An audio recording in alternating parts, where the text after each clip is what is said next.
तो कल कोई बैठ रहे हैं एग्ज़ाम में? कल वाला तो नहीं आया हिम्मत करके आए हो?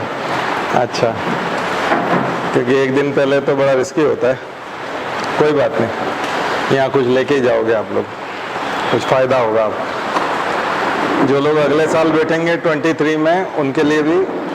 और चूंकि ये मैसेज YouTube पे चढ़ेगा रात को, तो वो बच्चे भी देखेंगे जो कल एग्ज़ाम दे रहे हैं, तो उनके लिए भी बहुत बहुत शुभकामनाएं। एक तो एग्ज़ाम की, कि आप एग्ज़ाम जो है कैसे देना है, निर्देश हमने अभी ग्रुप में डाल दिए हैं, क्या क्या सावधानी रखना है। और फेसबुक पर भी है, व्हाट्सएप पे भी है। खैर वो तो एक सामान्य सावधानियां हैं, लेकिन बड़ी चीज़ें मैं आपको बता देता हूं कि आप कैसे अच्छा स्कोर करें। अच्छा स्कोर करने का एक और तरीका मैं आपको सॉफ्टवेयर वाला बताता रहता हूं हमेशा, कि आपकी किताबें हुई, नोट्स हुई, ये सब तो हार्डवेयर की तरह काम करता है, लेकिन आपका जो थॉट प्रोसेस है, आपकी जो इमोशनल इंटेलिजेंस है, वो सॉफ्टवेयर की तरह काम करता है। वो बड़ा इम्पोर्टेंट होता है उत्तर निकालने के लिए। कुछ 50 बातें आप नोट कर लीजिए।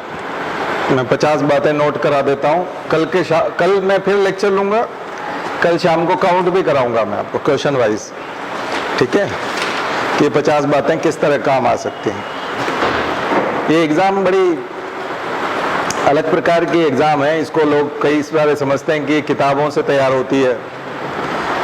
ये किताबों से तैयार तो होती है, लेकिन किताबों से केवल बेस तैयार होता है, उसके बाद इसकी शुरुआत होती है। बेस तैयार एक बार हो जाता है बुक्स से, मैगजीन से, इंफॉर्मेशन से, नॉलेज। तो बुक्स और मैगजीन्स आपको क्या देती हैं? नोट्स, बुक्स, मैगजीन्स, ये सब आपको एक बेस बनाते हैं, और वो आधार होता है नॉलेज का।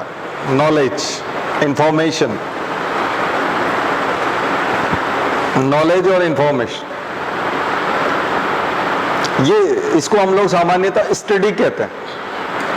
इसी को हम बोलते हैं कि अध्ययन कर रहे हैं, लेकिन इससे परीक्षा नहीं होती। ये एग्जाम उसके बाद इस मटेरियल को रॉ मटेरियल मान करके प्रोसेस आउट करने से होती है।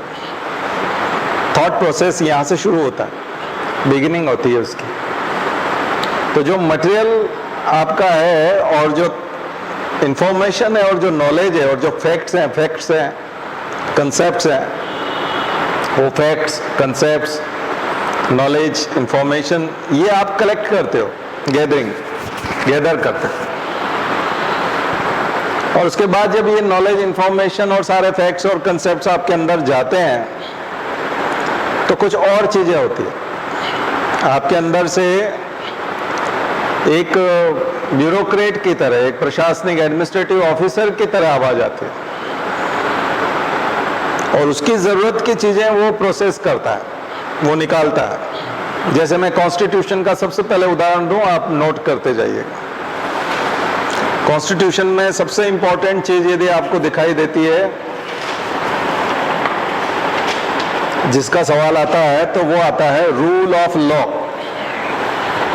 कॉन्स्टिट्यूशन की सबसे इंपॉर्टेंट चीज अगर कहीं आती है, तो वो आता है रूल ऑफ लॉ, कानून का शासन,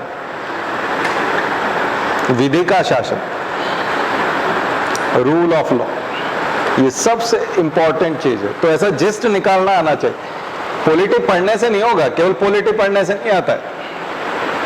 अब रूल ऑफ लॉ कहां काम आएगा? हर आर्टिकल में काम आएगा। सारे आर्टिकल के साथ जुड़ा हुआ है वो रूल ऑफ लॉ, उसको सर्वोपरि रखना। कानून का शासन, इक्वलिटी बिफोर लॉ, कानून के समक्ष सब बराबर, एक जैसे हैं, कोई छोटा बड़ा नहीं है। भारत में अमीर आदमी के लिए और गरीब आदमी के लिए, महिला के लिए और पुरुष के लिए समान रूप से कानून बने हुए, एक जैसा व्यवहार होगा। आईपीसी की धाराएं, सीआरपीसी की धाराएं, सीपीसी की धाराएं, कॉन्स्टिट्यूशनल जो कंपल्शंस हैं, वो सबके सब एक जैसे लागू हों। न्यायालय एक जैसा व्यवहार करेगा। प्राधिकारी एक जैसा व्यवहार करेंगे, अथॉरिटी एक तरह से बात करेंगे, अलग अलग नहीं कर सकते। जैसे कि आप कलेक्टर बन के अपने ऑफिस में किसी गांव के गरीब मेले कुचेले कपड़े पहने हुए हैं, ऐसा कोई व्यक्ति है तो उससे भी वैसे ही बात करेंगे जैसे आपके यहाँ के उद्योगपति कोट पैंट टाई पहन करके आते हैं और उनको आप कुर्सी पे बिठाते हैं और बात करते हैं, ठीक वैसे ही बात आपको उस व्यक्ति से भी करना चाहिए। बिकॉज इक्वालिटी बिफोर लॉ, कानून के सामने सब बराबर। आपकी कुर्सी पर ऐसा होता नहीं है, इसलिए कॉन्स्टिट्यूशन आपको सिखाता है आर्टिकल 14। इसलिए कॉन्स्टिट्यूशन के जिस्ट पे जाइए। इसके सवाल आते हैं परीक्षा, कल के पेपर में मैं आपको चीजें बताऊंगा कि ये वाला प्रश्न क्यों पूछा गया और इसका आंसर ये क्यों है, तो आंसर अपने आप चमक जाएगा। फिर आप कहोगे मैंने नहीं पढ़ा है तो भी चमक जाएगा। हाँ, आपके अंदर अगर ये भाव आ गया कि मेरी दफ्तर में, मेरे ऑफिस में यदि कोई ऐसा व्यक्ति आ गया जो फटे कपड़े भी पहना है, मैं उसे वही कुर्सी ऑफर करने वाला हूं जो मैंने अभी थोड़ी देर पहले एक इंडस्ट्रियलिस्ट को की थी। अगर आपके अंदर ये भाव पैदा हो गया तो आप सी आंसर ही लगाओगे जो आंसर है।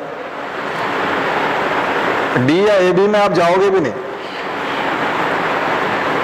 सी सेट में भी यही है, अनसिन में भी यही जिस्ट निकल के आएगा। ध्यान रखिए, ये परीक्षा आपकी प्रकृति, आपका स्वभाव, आपके अंदर का मनुष्य कैसा है, इंसान कैसा है, इंसानियत कितनी भरी पड़ी है अंदर, उसकी परीक्षा है। लोग इसको नॉलेज, इंफॉर्मेशन, फैक्ट्स, कंसेप्ट्स की एग्जाम मान लेते हैं। वो आधार है, वो पूछने वाला आधार है। आगे समझे, वो सब कुछ नहीं है। तो ये परीक्षा बहुत सरल है। जिसका दिमाग साफ है, दिल साफ है, उसके लिए परीक्षा बहुत सरल है। इसलिए अभी कोई भी बच्चे का सिलेक्शन हो गया, किसी का भी इंटरव्यू पढ़ोगे तो क्या बोलते हैं, भारत एक डाइवर्स कंट्री है, भारत में बहुत अलग अलग प्रकार के जाति के और सभी धर्मों के लोग हैं, सत्ता को ऐसा व्यवहार करना चाहिए कि सभी धर्मों को वहाँ संरक्षण मिले, सबको लगे कि हमारा देश है। इस प्रकार का व्यवहार जो है अधिकारियों को भी करना चाहिए।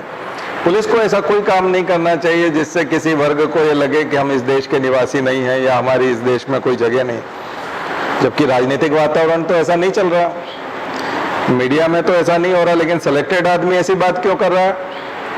क्योंकि वो पढ़ के आया है और ये सब लिख करके वो सिलेक्ट हुआ। बात समझ में आ रही? बहुत सिंपल एग्जाम, दिमाग और दिल साफ कर लो तो भी एग्जाम बहुत सरल हो जाती। लेकिन फिर आप कहोगे कि फिर तो हमारे तो 40 से ज्यादा ठीक नहीं होते। नहीं, टेस्ट की बात मत करो, एग्जाम की बात करो। फिर 40 से ज्यादा इसलिए ठीक नहीं होते हैं कि जिस बेस को आधार बना करके, जिस फैक्ट को, कंसेप्ट को, इंफॉर्मेशन, नॉलेज को आधार बना करके प्रश्न किया गया वो कमजोर है आपका, तो वो आधार तो करना पड़ेगा ना।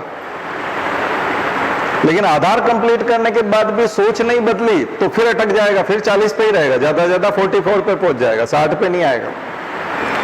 60 पे लाने के लिए फिर आपको दिमाग और दिल को फिर साफ करना पड़ेगा। अब कुछ लोग शातिर हैं, वो लोग दिमाग और दिल साफ नहीं करते, लेकिन उनको ये पता है कि ये आंसर देना पड़ता है। उनको ये पता है, जैसे बनिया दुकान में अपने बच्चे को भी बता के रखता है कि ये सामान हमने 300 रुपए में खरीदा है, लेकिन ये अपने को 1800 रुपए में बेचना है। तो उसके दिमाग में क्लियर होता है।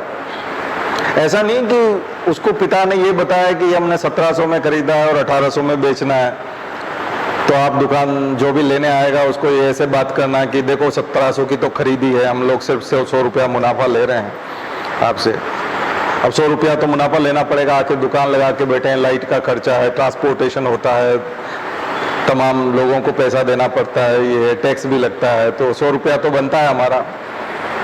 अब ये सारी बात वो करता है, किसके साथ करता है? ग्राहक के साथ करता है। लेकिन पिता ने तो 1700 नहीं बताया, पिता ने क्या बताया कि हमने 300 में खरीदा, लेकिन हमको 1700 की खरीदी बतानी है और 1800 में इसको बेचना है। क्लियर है? तो बहुत सारे ऐसे शातिर स्टूडेंट्स होते हैं जिनके घरों में ऐसा एटमॉस्फेयर है, जो ब्यूरोक्रेट्स हैं उनके जो बच्चे होते हैं, खास करके पुलिस वाले के, करोड़ों रुपया कमा रखा, लेकिन उसको मालूम है कि बेटा दिस एग्जाम बिल्कुल डिफरेंट है, मैं करता हूँ वो बिल्कुल डिफरेंट है, क्योंकि मैं तो बन गया हूँ तो मैं कुछ भी कर सकता हूँ, लेकिन वहां तुम ये लिख के आना कि हम यहाँ सेवा के लिए आ रहे हैं बस समझ में आ गया ना, तो वो लोग भी सिलेक्ट हो जाते हैं। ऐसा नहीं कि उनका दिल साफ, लेकिन वो दिल साफ दिखाना है। कई लोग दिल साफ दिखाते हैं जबकि दिल साफ नहीं है। हॉस्पिटल में जाएंगे, फोटो खिंचाएंगे, एप्पल बांट के आते हैं ना, ब्लैंकेट बांट के आते हैं, फोटो खिंचाते हैं, ये सब लोग दिखाते हैं और वो सक्सेस हो जाता है सोशल मीडिया, उनको वोट भी मिल जाता है, टिकट भी मिल जाता है, और नीचे लोग भी लिखते हैं वाह वाह आप कितने जबरदस्त आदमी हैं।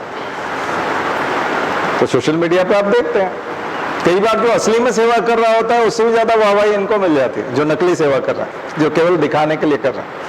तो दिखावा भी चलता है, लेकिन अगर आप असली में ही ऐसे हो जाएं तो बहुत अच्छा है, फिर वो कहीं ना कहीं पकड़ा जाएगा। लेकिन यूपीएससी के उस सिस्टम में, उस मैकेनिज्म में कई बार वो पकड़ाता नहीं है, वो निकल जाता है। तो कल के पेपर को मैं पहले से बता रहा हूं, मैंने अभी पेपर नहीं देखा, पेपर आपका कल आएगा और कल शाम को मैं फिर आपको क्वेश्चन वाइज, तब तक आप भी पेपर देख के आना, अच्छे से एक एक क्वेश्चन को देख के आना। 2 बजे तक इंटरनेट पे वायरल हो जाएगा, ठीक है, 11:30 बजे कंप्लीट हो जाएगा, 2 बजे तक उसके सॉल्यूशन भी आ जाएंगे, अधिकांश के सॉल्यूशन आ जाएंगे। तो आप अच्छे से देख के आना और मेरी बातों को ध्यान रखना। तो आज मैं कुछ गिनी चुनी 50 बातें बताऊं जो बिल्कुल यूनिवर्सल ट्रुथ की तरह है, सिविल सर्विसेज का यूनिवर्सल ट्रुथ बोल सकते हैं उसको। उसके बिना सिविल सर्विसेज नहीं हो सकती, और उसी के आसपास वो पेपर घूमेगा। तो कई बार आपको लगेगा कि ये कैसे, ये मेरा कोई जादू नहीं है, ना कोई चमत्कार है, मैं पहले बता रहा हूं ये क्या चीज है। देखिए बाद में तो ढेरों लोग दावा करते हैं, एक दिन पहले कोई नहीं बताएगा। तो फिर ये है क्या? ये अनुभव है। किस चीज का अनुभव? इतने सालों का परीक्षा से जुड़े रहने का अनुभव। हम परीक्षार्थी के रूप में भी जुड़े रहे और पढ़ाने वाले टीचर के रूप में भी जुड़े रहे, और पेपर को बहुत अच्छे से विश्लेषण करते हैं, हर साल करते हैं। प्रेडिक्ट कर पाना बहुत मुश्किल है, मैं अभी बता रहा हूं, बहुत मुश्किल है, लेकिन ये चीज है। तो पहला क्या हुआ point? Rule of law, equality before law. तीसरा लिखे कल्याणकारी, वेलफेयरिस्टिक, कल्याणकारी। अब हर चीज कल्याण पर जाकर के रुकती है, वेलफेयर पे जाकर रुकती है। अब वेलफेयर की लिस्ट बना लीजिए, ये लिस्ट बड़ी काम की है कि वेलफेयर किस किस का होगा। जो भी कमजोर है, ऊपर जो लिखा ना इक्वालिटी, जिसको इक्वालिटी में लाने के लिए एफर्ट किया जाता है उसको कहा जाएगा कल्याण, क्योंकि इक्वल नहीं है वो। जैसे महिला, प्रकृति से महिला को थोड़ा सा कमजोर बनाया गया, प्रकृति ने उसकी मसल्स को, उसकी हाइट को, हेल्थ को थोड़ा सा इस तरह से बनाया कि पुरुष के मुकाबले, तो पुरुष के मुकाबले उसको सक्षम बनाने के लिए किए जाने वाले जितने भी प्रयास हैं वो कल्याणकारी प्रयास। तो महिलाओं के लिए किए जाने वाले कार्यक्रम या महिलाओं के लिए विशेष सुविधाएं जितनी भी संविधान में दी गई है वो परीक्षा के प्रश्न बनते हैं। तो आप जाकर रिवीजन करने वालों के लिए बहुत अच्छा मैटर है कि रिवाइज क्या करना है। कॉन्स्टिट्यूशन तो बहुत बड़ा है। तो कमजोर वर्ग में एक आएंगी महिलाएं। दूसरा scheduled caste and scheduled tribes, scheduled caste and scheduled tribes. अब लोगों को पहचानना बहुत मुश्किल है कि और कौन कमजोर है। तो उन्होंने कहा कि जो जंगलों में रहते हैं वो कमजोर हो सकते हैं, क्योंकि वो शहरों में नहीं रहते, गांवों में नहीं रहते और जंगलों में रहते हैं, शिक्षा की व्यवस्था नहीं होती, आने जाने का साधन नहीं होता, तो उनको कहा गया ट्राइब्स। ट्राइब्स के लिए किए जाने वाले प्रोविजंस, गवर्नमेंट ने ट्राइब्स के लिए, ये देखिए मैं जितने भी प्रोविजंस बता रहा हूं ये दो तरह के हैं। एक है कॉन्स्टिट्यूशनल प्रोविजंस, एक है स्टैट्यूटरी प्रोविजंस। एक प्रोविजन ऐसा है जो कॉन्स्टिट्यूशन ने खुद ने दिया है, अपने संविधान में दिया, और दूसरा प्रोविजन है संसद ने कानून बना करके कानून सुविधा दी है, कानून बना करके सुविधा दी है। और तीसरा होता है सरकार के द्वारा चलाए जाने वाले प्लान, कार्यक्रम, प्रोग्राम, स्कीम। ये तीसरा तरीका होता है। इन सबको मिलाकर के कहा जाएगा कल्याणकारी कार्यक्रम, कल्याणकारी, वेलफेयरिस्टिक। तो ये वेलफेयरिज्म, ठीक है, तो इसको रिवाइज कर सकते हैं आप जा करके। कमजोर में अगला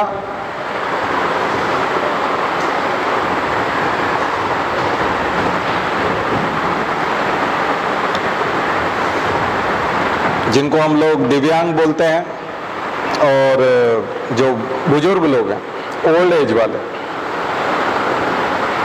ओल्ड एज वाले और दिव्यांग, हैंडीकैप। क्योंकि कोरोना आया था और बीमार बहुत हुए थे लोग, तो मरीज लोग, पेशेंट्स जिनका स्वास्थ्य खराब है, बीमार लोग, डिजीज्ड, इसका मतलब हेल्थ, हेल्थ के रूप में किए जाने वाले काम। तो हेल्थ, हेल्थ के सेक्टर में किए जाने वाले काम। वर्कर्स, लेबर, श्रमिक, क्योंकि उनका शोषण हो सकता है, श्रमिकों का शोषण हो सकता है, लेबर का शोषण हो सकता है। तो लेबर, श्रमिक। फिर एक वर्ग आता है किसान। भारतीय कृषि को मानसून का जुआ कहते हैं। इसका मतलब हमारे यहाँ भारत में कृषि बड़ा गैम्बल जैसा है, बारिश पे भी निर्भर करता है, मौसम कभी पाला पड़ जाता है, बहुत ज़्यादा बाढ़ आ जाती है, ज़्यादा पानी से भी फसल खराब हो जाती है, सूखा पड़ जाता है तो भी आग लग जाती है और कुछ हो जाता है ना, आंधी तूफान, ओले गिर जाते हैं, फसल खराब हो जाती है। तो जो किसान है वो बड़ा वल्नरेबल है, हमेशा उसके ऊपर तलवार लटकी रहती है। तो किसान, फार्मर्स। तो कल्याणकारी में एक सबसे इंपॉर्टेंट सेक्टर आता है ये वाला किसान वर्ग, जिसके लिए सरकार के द्वारा किए जाने वाले काम। और ये कॉन्स्टिट्यूशन से जुड़ी हुई चीजें बता रहा हूं। तो ये है कुछ ऐसी चीज जो आपको। और फिर ग्रामीण, शहरी और ग्रामीण में बात करेंगे तो ग्रामीण वाले बराबरी लाने के लिए ग्रामीण वालों को कुछ करना पड़ेगा, गांव वालों को कुछ करना पड़ेगा, नहीं तो फिर वो शहर के बराबर नहीं आ पाएंगे। तो उनको फिर आएंगे ऐसे जिन्हें हम मनुष्य नहीं मानते, जैसे कि वाइल्ड लाइफ। मनुष्य तो नहीं है लेकिन जानवर है, लेकिन बहुत इंपॉर्टेंट। तो वाइल्ड लाइफ कंजर्वेशन, सरकार की forest policy, wild life policy, हाँ, wild life conservation act, wild life act, project tiger, तमाम प्रकार के project, national park, sanctuaries, biosphere reserves, water bodies also, Ramsar sites, water bodies. अब water bodies बोलती नहीं है, इंसान भी नहीं है, लेकिन वेलफेयर वहां पे भी होगा, लेकिन ये वेलफेयर नहीं कहलाता, हम उसको कंजर्वेशन बोलते हैं, संरक्षण।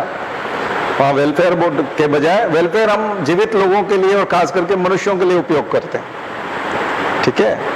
ऐसा आपने एनिमल वेलफेयर भी सुना होगा, सुना ना, एनिमल वेलफेयर, हाँ, पशु कल्याण बोर्ड, तो पशुओं के लिए भी, कैटल्स के लिए भी। तो इससे फिर आपको आइडिया आ जाएगा। कई बार क्या होता है कि ऐसा आता है ना प्रश्न कि आपको पता नहीं है, लेकिन ऐसा प्रश्न आता है कि पशुओं के कल्याण के लिए सरकार ने 74,000 रुपए का फंड जारी किया। अब ये कथन सत्य है नहीं है, लेकिन 74,000 करोड़ रुपए का फंड मतलब वो सत्य ही होगा, क्योंकि वहां आपको संवेदनशील बनाया जा रहा है कि सरकार भी पशुओं के कल्याण के लिए। ऐसा नहीं है कि सरकार ने 30,000 जारी किया और वहां 74,000 लिख करके आपको कंफ्यूज किया जा रहा है कि आपको ये नहीं पता कि 30,000 है कि 74,000। नहीं, उसको वहां लिखने का कारण ये है कि आप जानवरों के प्रति संवेदनशील हैं कि नहीं। और जिसकी संवेदनशीलता नहीं होगी तो वो तुरंत बोल भी देगा, इतना 1,000 करोड़ रुपए इनको कैसे दे सकते हैं, तो वो उसको काट के आ जाएगा। तो जिसके अंदर का मनुष्य ही ठीक नहीं है तो वो हमेशा उसको नेगेटिव करेगा, ध्यान रखिए। तो पेपर जो है कई बार आपकी उसकी स्वभाव का भी पेपर है, आप अगर घटिया आदमी है तो आप प्रकट कर देंगे, अपना घटियापन दिखा देंगे उसमें, ठीक है। मतलब जैसे आपके यहाँ कोई गेस्ट आए और अगर कोई खाना नहीं खिलवाना चाहता या उसको नाश्ता नहीं करवाना चाहता, तो आप अभी पानी ले गए, फिर आप वापस अंदर आए, दोबारा आपको बहुत वो सोचा मैं कुछ नहीं बोलता क्योंकि मुझे गलत समझा जाएगा, लेकिन तीसरी चौथी बार आप बिल्कुल लास्ट में उसकी चाय में मक्खी गिर गई या ठंडी हो गई और आप फिर दूसरी गर्म बना के, अब ये क्या जरूरत है ये सब करने की वो बोल ही देगा उसके अंदर से निकल ही आएगा, वो फट जाएगा, वो फट पड़ेगा तब तक, है ना। तो एक दो क्वेश्चन तक वो चुप रह सकता है कोई भी आदमी लेकिन बुरा आदमी यूपीएससी में किसी न किसी क्वेश्चन में जाकर के फट पड़ेगा। या फिर वैसा बनिए का लड़का जो शातिर आदमी मैंने बताया, जिसको पता है कि 300 रुपए की 500 रुपए की शर्ट है 1800 में बेचनी, तो वो चाहे कितना भी इरिटेट कर दे ग्राहक, वो कभी नहीं बोलेगा कि ये 300 की, वो हमेशा बोलेगा कि ये 1700 की और ये आपको मैं 1800 में दे सकता हूँ। वो 1500 में देगा तो बड़ा सा मुंह बनाएगा और कहेगा अरे हमको सब आपने लूट लिया, खैर आप तो वापस आओगे, हमारे परमानेंट ग्राहक हो, अब आप आते रहोगे, हमारे लिए यही बहुत है ना। चलिए ठीक है, पापा को मैं बताऊंगा कि एक में अब सर अब क्या है कि एक आध में किसी में घाटा तो खाना पड़ता है व्यवहार जमाने के लिए, ये उसको अच्छी तरह से पता है कि हमने 1200 रुपये मार लिए हैं इसमें, ठीक है, अच्छी तरह से जानता है। या फिर ऐसा आदमी बना रहता है एग्जाम में, कैसे भी करके उसको पता है कि यही करना है, मुझे पसंद है नहीं पर उससे कोई लेना देना नहीं, मुझे करना ही है, ठीक है। तो या तो आप उस तरह के शातिर हो जाओ, पर उसके लिए फिर आपका बचपन से ही सोशलाइजेशन उसी तरह से होगा, और वैसे नहीं है तो पकड़ा जाओगे, तो इससे अच्छा तो सही में ही अच्छे आदमी हो जाओ।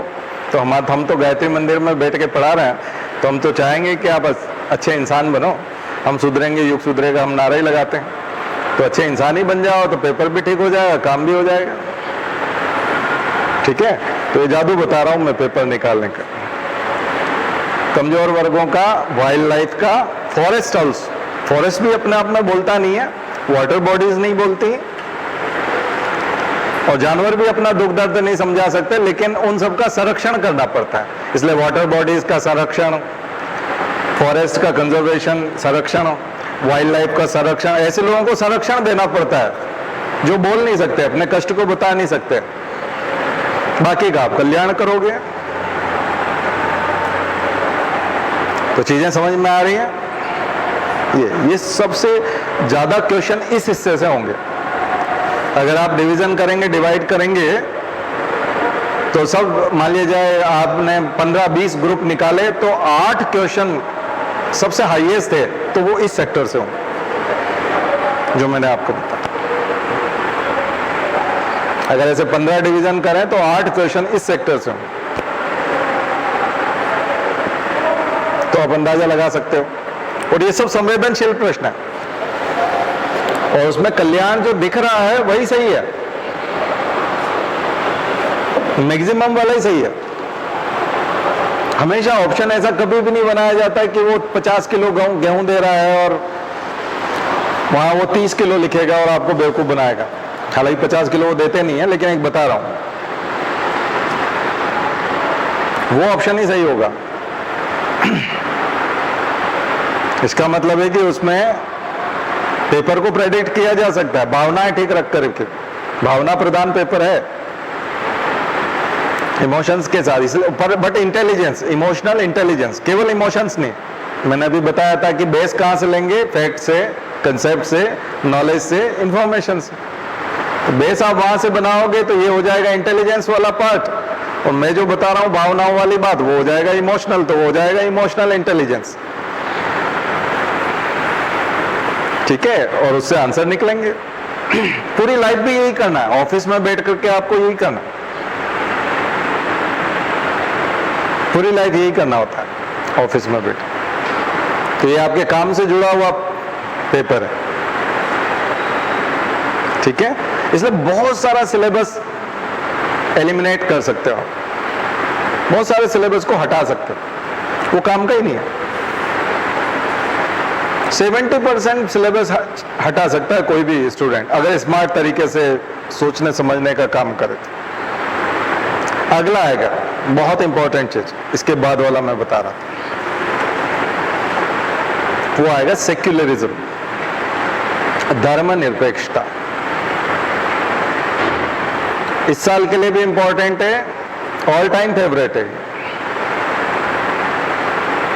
क्योंकि धर्मनिरपेक्षता जो है, सेक्युलरिज्म जो है, वो बहुत बहुत बड़ी वैल्यू है, बहुत ही बड़ी वैल्यू है। अब ये ह्यूमन बीइंग के साथ सीधा जुड़ा हुआ है, और केवल मंदिर मस्जिद और उस मुद्दे पे बात नहीं है, क्योंकि साल भर आपने देखा कि वो जो हिजाब वाला मुद्दा आया था, बहुत पहले से चल रहा था, उसके बाद मंदिर मस्जिद वाला मुद्दा था, उससे पहले अयोध्या में मंदिर तो कब से बन ही रहा है, और भी बहुत सारे मुद्दे न्यूज़पेपर में भरे पड़े हैं। और दुनिया भर से जो सहयोग मिलता है भारत को, उसका बहुत बड़ा कारण ये भी है कि आप एक सेक्युलर कंट्री हो। आप सेक्युलर कंट्री हो, इसलिए आपको फायदा मिलता है। आपको अलग तरीके से, जैसे आप बोलते हो कि गूगल के सुंदर पिचाई हैं, वो भारतीय हैं, वो पराग अग्रवाल ट्विटर के सीईओ हैं, सत्या नडेला वो वहां बैठे हैं, तो आप ये जो लोगों को गिनाते हो ना कि वो वहां बैठे हैं, तो वो ऐसे ही नहीं बैठे। उसके पहले एक इमेज तैयार हुई है इंडिया की, कि इंडिया एक सेक्युलर कंट्री है, और वो ये सब चीजें पढ़ के गए, और उसके बाद उनके अचीवमेंट को और उनकी पर्सनालिटी को उसको सराहा गया, और फिर उनको उस जगह पे बिठाया गया। अगर आप इसको डिनाई करेंगे और अगर आप पुरानी स्थिति में जाएंगे, या आप कहेंगे कि नहीं हम सेक्युलर नहीं रहेंगे और हम तो कट्टर रहेंगे और हम तो ये करेंगे, तो फिर आप बहुत सारी चीजों से वंचित हो जाओगे, फिर आपको वहां से भी हटा देंगे, और धीरे धीरे हटोगे, और फिर नए आदमी को जगह नहीं मिलेगी। तो सब कुछ शर्तों के साथ है, वो जुड़ा हुआ है, कंडीशनड है, वो अनकंडीशनल नहीं है। कई लोग ऐसा सोचते हैं कि ये अगर ऐसा होता तो भी वैसा हो जाता, नहीं, ऐसा नहीं है।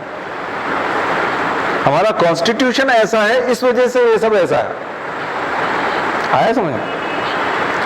और पूरी दुनिया हमारे यहाँ इन्फ्लो भी करती है, फॉरेन इन्वेस्टमेंट भी होता है, अदरवाइज कोई पैसा नहीं लगाएगा ऐसी जगह पे, ये बहुत घटिया जगह बन जाएगी। यहाँ कोई इन्वेस्टमेंट करना चाहेगा नहीं, जहाँ रोज रोज कर्फ्यू लगता हो, इंटरनेट शटडाउन होता हो, आए दिन ट्रैफिक बंद हो जाता हो, बसें बंद हो जाती हो, आप नहीं चाहेंगे। अगर किसी को दुकान खरीदनी, मुझे भी अपना इंस्टीट्यूट लगाना है, तो मैं ऐसे किसी हिस्से में इंस्टीट्यूट नहीं लगाना चाहूँगा जहाँ पर बार बार कर्फ्यू लगता हो और बच्चे ना आ पाते हो, मैं भी पढ़ाने ना जा पाता हूँ, तो फिर इंस्टीट्यूट लगाने का फायदा क्या है?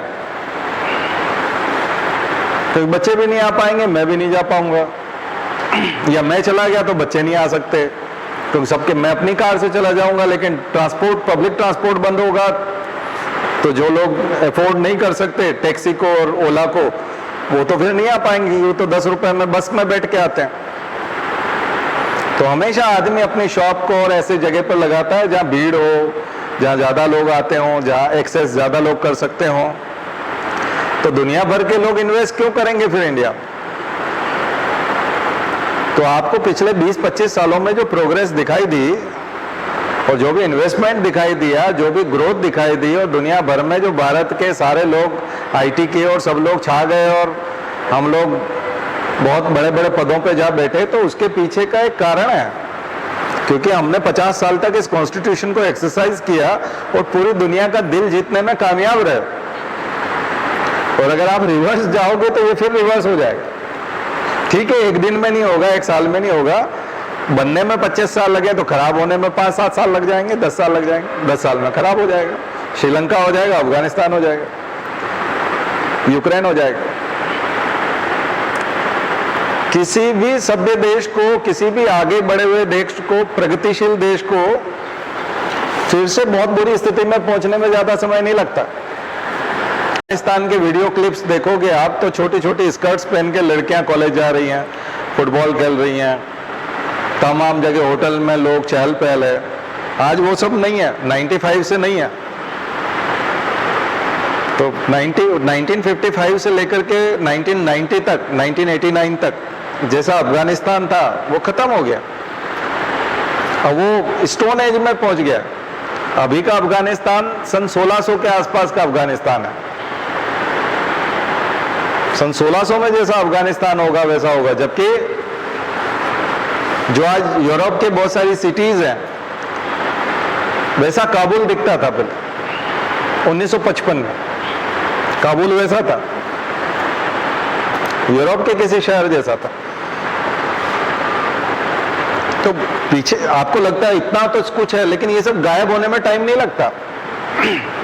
लॉकडाउन लगा था, आपको पता 5-6 महीने जब बाद आप शहर में कहीं निकले होंगे तो आपने देखा होगा ना, पहले कैसा चमचमाता था और अब वहां झाड़ू भी नहीं निकलता।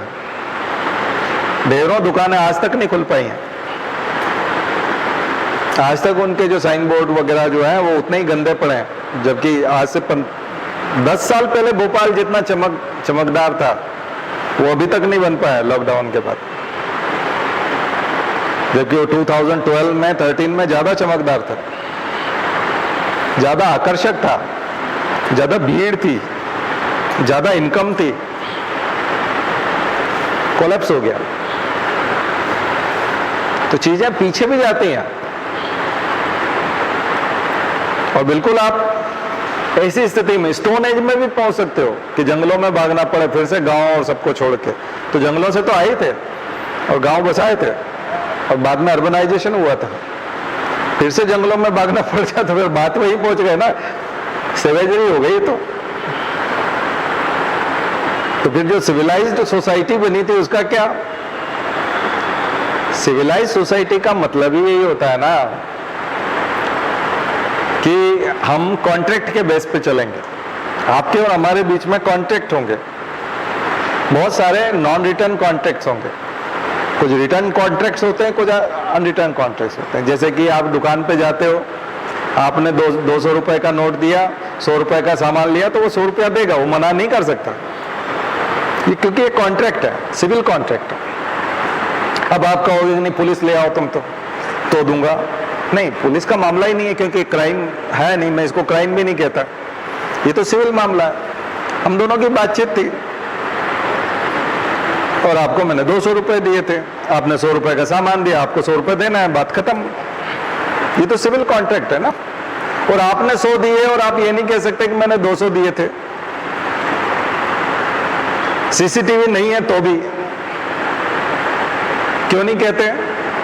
ऐसे झगड़े देखे आपने शॉप पे? बहुत कम, बहुत रेयर होता है, बहुत रेयर। वो भी कंफ्यूजन हो, बाद में वो सॉरी भी बोलता है। कोई भी एक पक्ष सॉरी बोला, नहीं मेरे पास है, वो सॉरी, वो गलती हो गई थी। जबकि ये दावा तो कोई भी ठोक सकता है। क्यों नहीं होता? क्योंकि हम सिविल कॉन्ट्रैक्ट में जीते हैं, क्योंकि ये सिविल सोसाइटी है। सिविल सोसाइटी सिविल कॉन्ट्रैक्ट में जीती है और इक्विलिब्रियम बना रहता है। और ये सब हिडन कॉन्ट्रैक्ट है, ये दिखते नहीं है, कागज पे नहीं है, सिग्नेचर नहीं कराएगा, कोई गवाह नहीं है, एविडेंस भी नहीं है। उसके बावजूद भी बहुत अच्छे से काम करते हैं। आपने किसी से 10,000 रुपए लिए, 10,000 रुपए वापस करने थे, लेकिन वो आपके घर आकर के गाली गलौज नहीं कर सकता। 10,000 रुपए आपने कहा कि ठीक है मैं जुलाई में दूंगा, अगस्त में दूंगा, तो अगस्त में उसे आना होगा।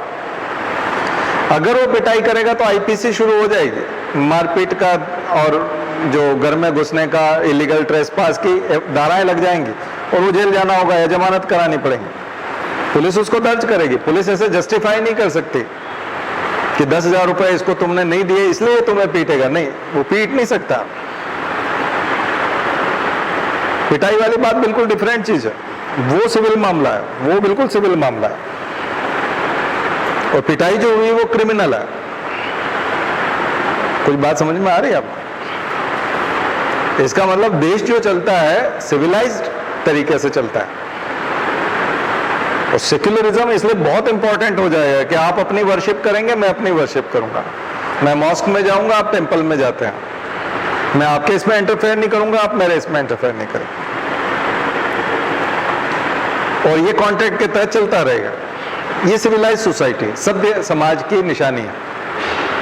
मुझे आपसे कोई प्रॉब्लम नहीं है आप क्या करते हो अपने धर्म में, और मैं अपने धर्म में क्या करता हूं इससे आपको कोई दिक्कत नहीं होनी चाहिए, क्योंकि मैं आपके यहाँ इंटरफेयर करने नहीं आया। मैं कभी ये नहीं बताऊंगा कि आप पूजा ऐसे करा करो, ऐसे मत करा करो। तो मैं अपनी इबादत कैसे करता हूं आप मुझे मत समझाओ। ये मेरा निजी मामला है, वो आपका निजी मामला। तो शासन, गवर्नमेंट, एडमिनिस्ट्रेशन, इनकी जिम्मेदारी होगी कि ये इसको बनाए रखें, इसको मेंटेन करें। क्लियर? सेक्युलरिज्म, कोई किसी का फेवर नहीं करेगा, कोई किसी को विशेषाधिकार नहीं देगा, प्रिविलेज नहीं करेगा, यानी प्रिविलेज्ड रिलीजन नहीं होगा, विशेषाधिकार प्राप्त धर्म कोई नहीं होगा, सबके समान अधिकार होंगे। इसी को बोला गया सेक्युलरिज्म। तो ऐसे तो फिर जंगल हो जाएगा ना, जंगल में भागने में फिर देर क्या है, फिर तो नक्सली बनने की देर क्या है, नक्सलवाद फैला ही क्यों? सिविल सोसाइटी से उनको निराशा हुई। मैंने आपको सुकमा की घटना बताई थी, सुकमा की उन 10-12 लड़कियों के साथ जो रेप हुआ था, तो नाबालिग भी थी उसमें, तो वो बहुत सारी परेशान हो गई। न्याय मांगने गए थाने में तो पुलिस वालों ने रेप किया, तो कोर्ट तक तो बात ही नहीं गई। और जिन लोगों ने रेप किया वो अगले चुनाव में जीत गए, इलेक्शन में जीत गए, वो जनप्रतिनिधि हो गए और पुलिस उनकी सुरक्षा में लग गई। तो नक्सलियों ने ऑफर दिया कि क्या आप चाहते हो कि ये जो जिला पंचायत अध्यक्ष है, ये जो विधायक है, इसको हम न्याय दिला दें तुमको और इनको सजा दे दें, तो आप हमारी अदालत में आओ। तो सिविल कॉन्ट्रैक्ट टूट गया, क्योंकि सिविल कॉन्ट्रैक्ट कॉन्स्टिट्यूशन के हिसाब से बना हुआ था, आईपीसी के हिसाब से बना है, और कॉन्स्टिट्यूशन ने और हमारी संसद ने बहुत सारे कानून बना रखे थे, उसके हिसाब से वो इक्विलिब्रियम बना हुआ था। अगर अपराधी पकड़ लिए जाते और पुलिस वाले उनके साथ दुर्व्यवहार नहीं करते तो पुलिस में भी विश्वास बढ़ता, न्याय व्यवस्था में भी विश्वास बढ़ता और पॉलिटिकल सिस्टम में भी विश्वास बढ़ता, क्योंकि वो चुनाव नहीं जीत पा रहे हैं, क्योंकि वो जेल में बैठे हैं।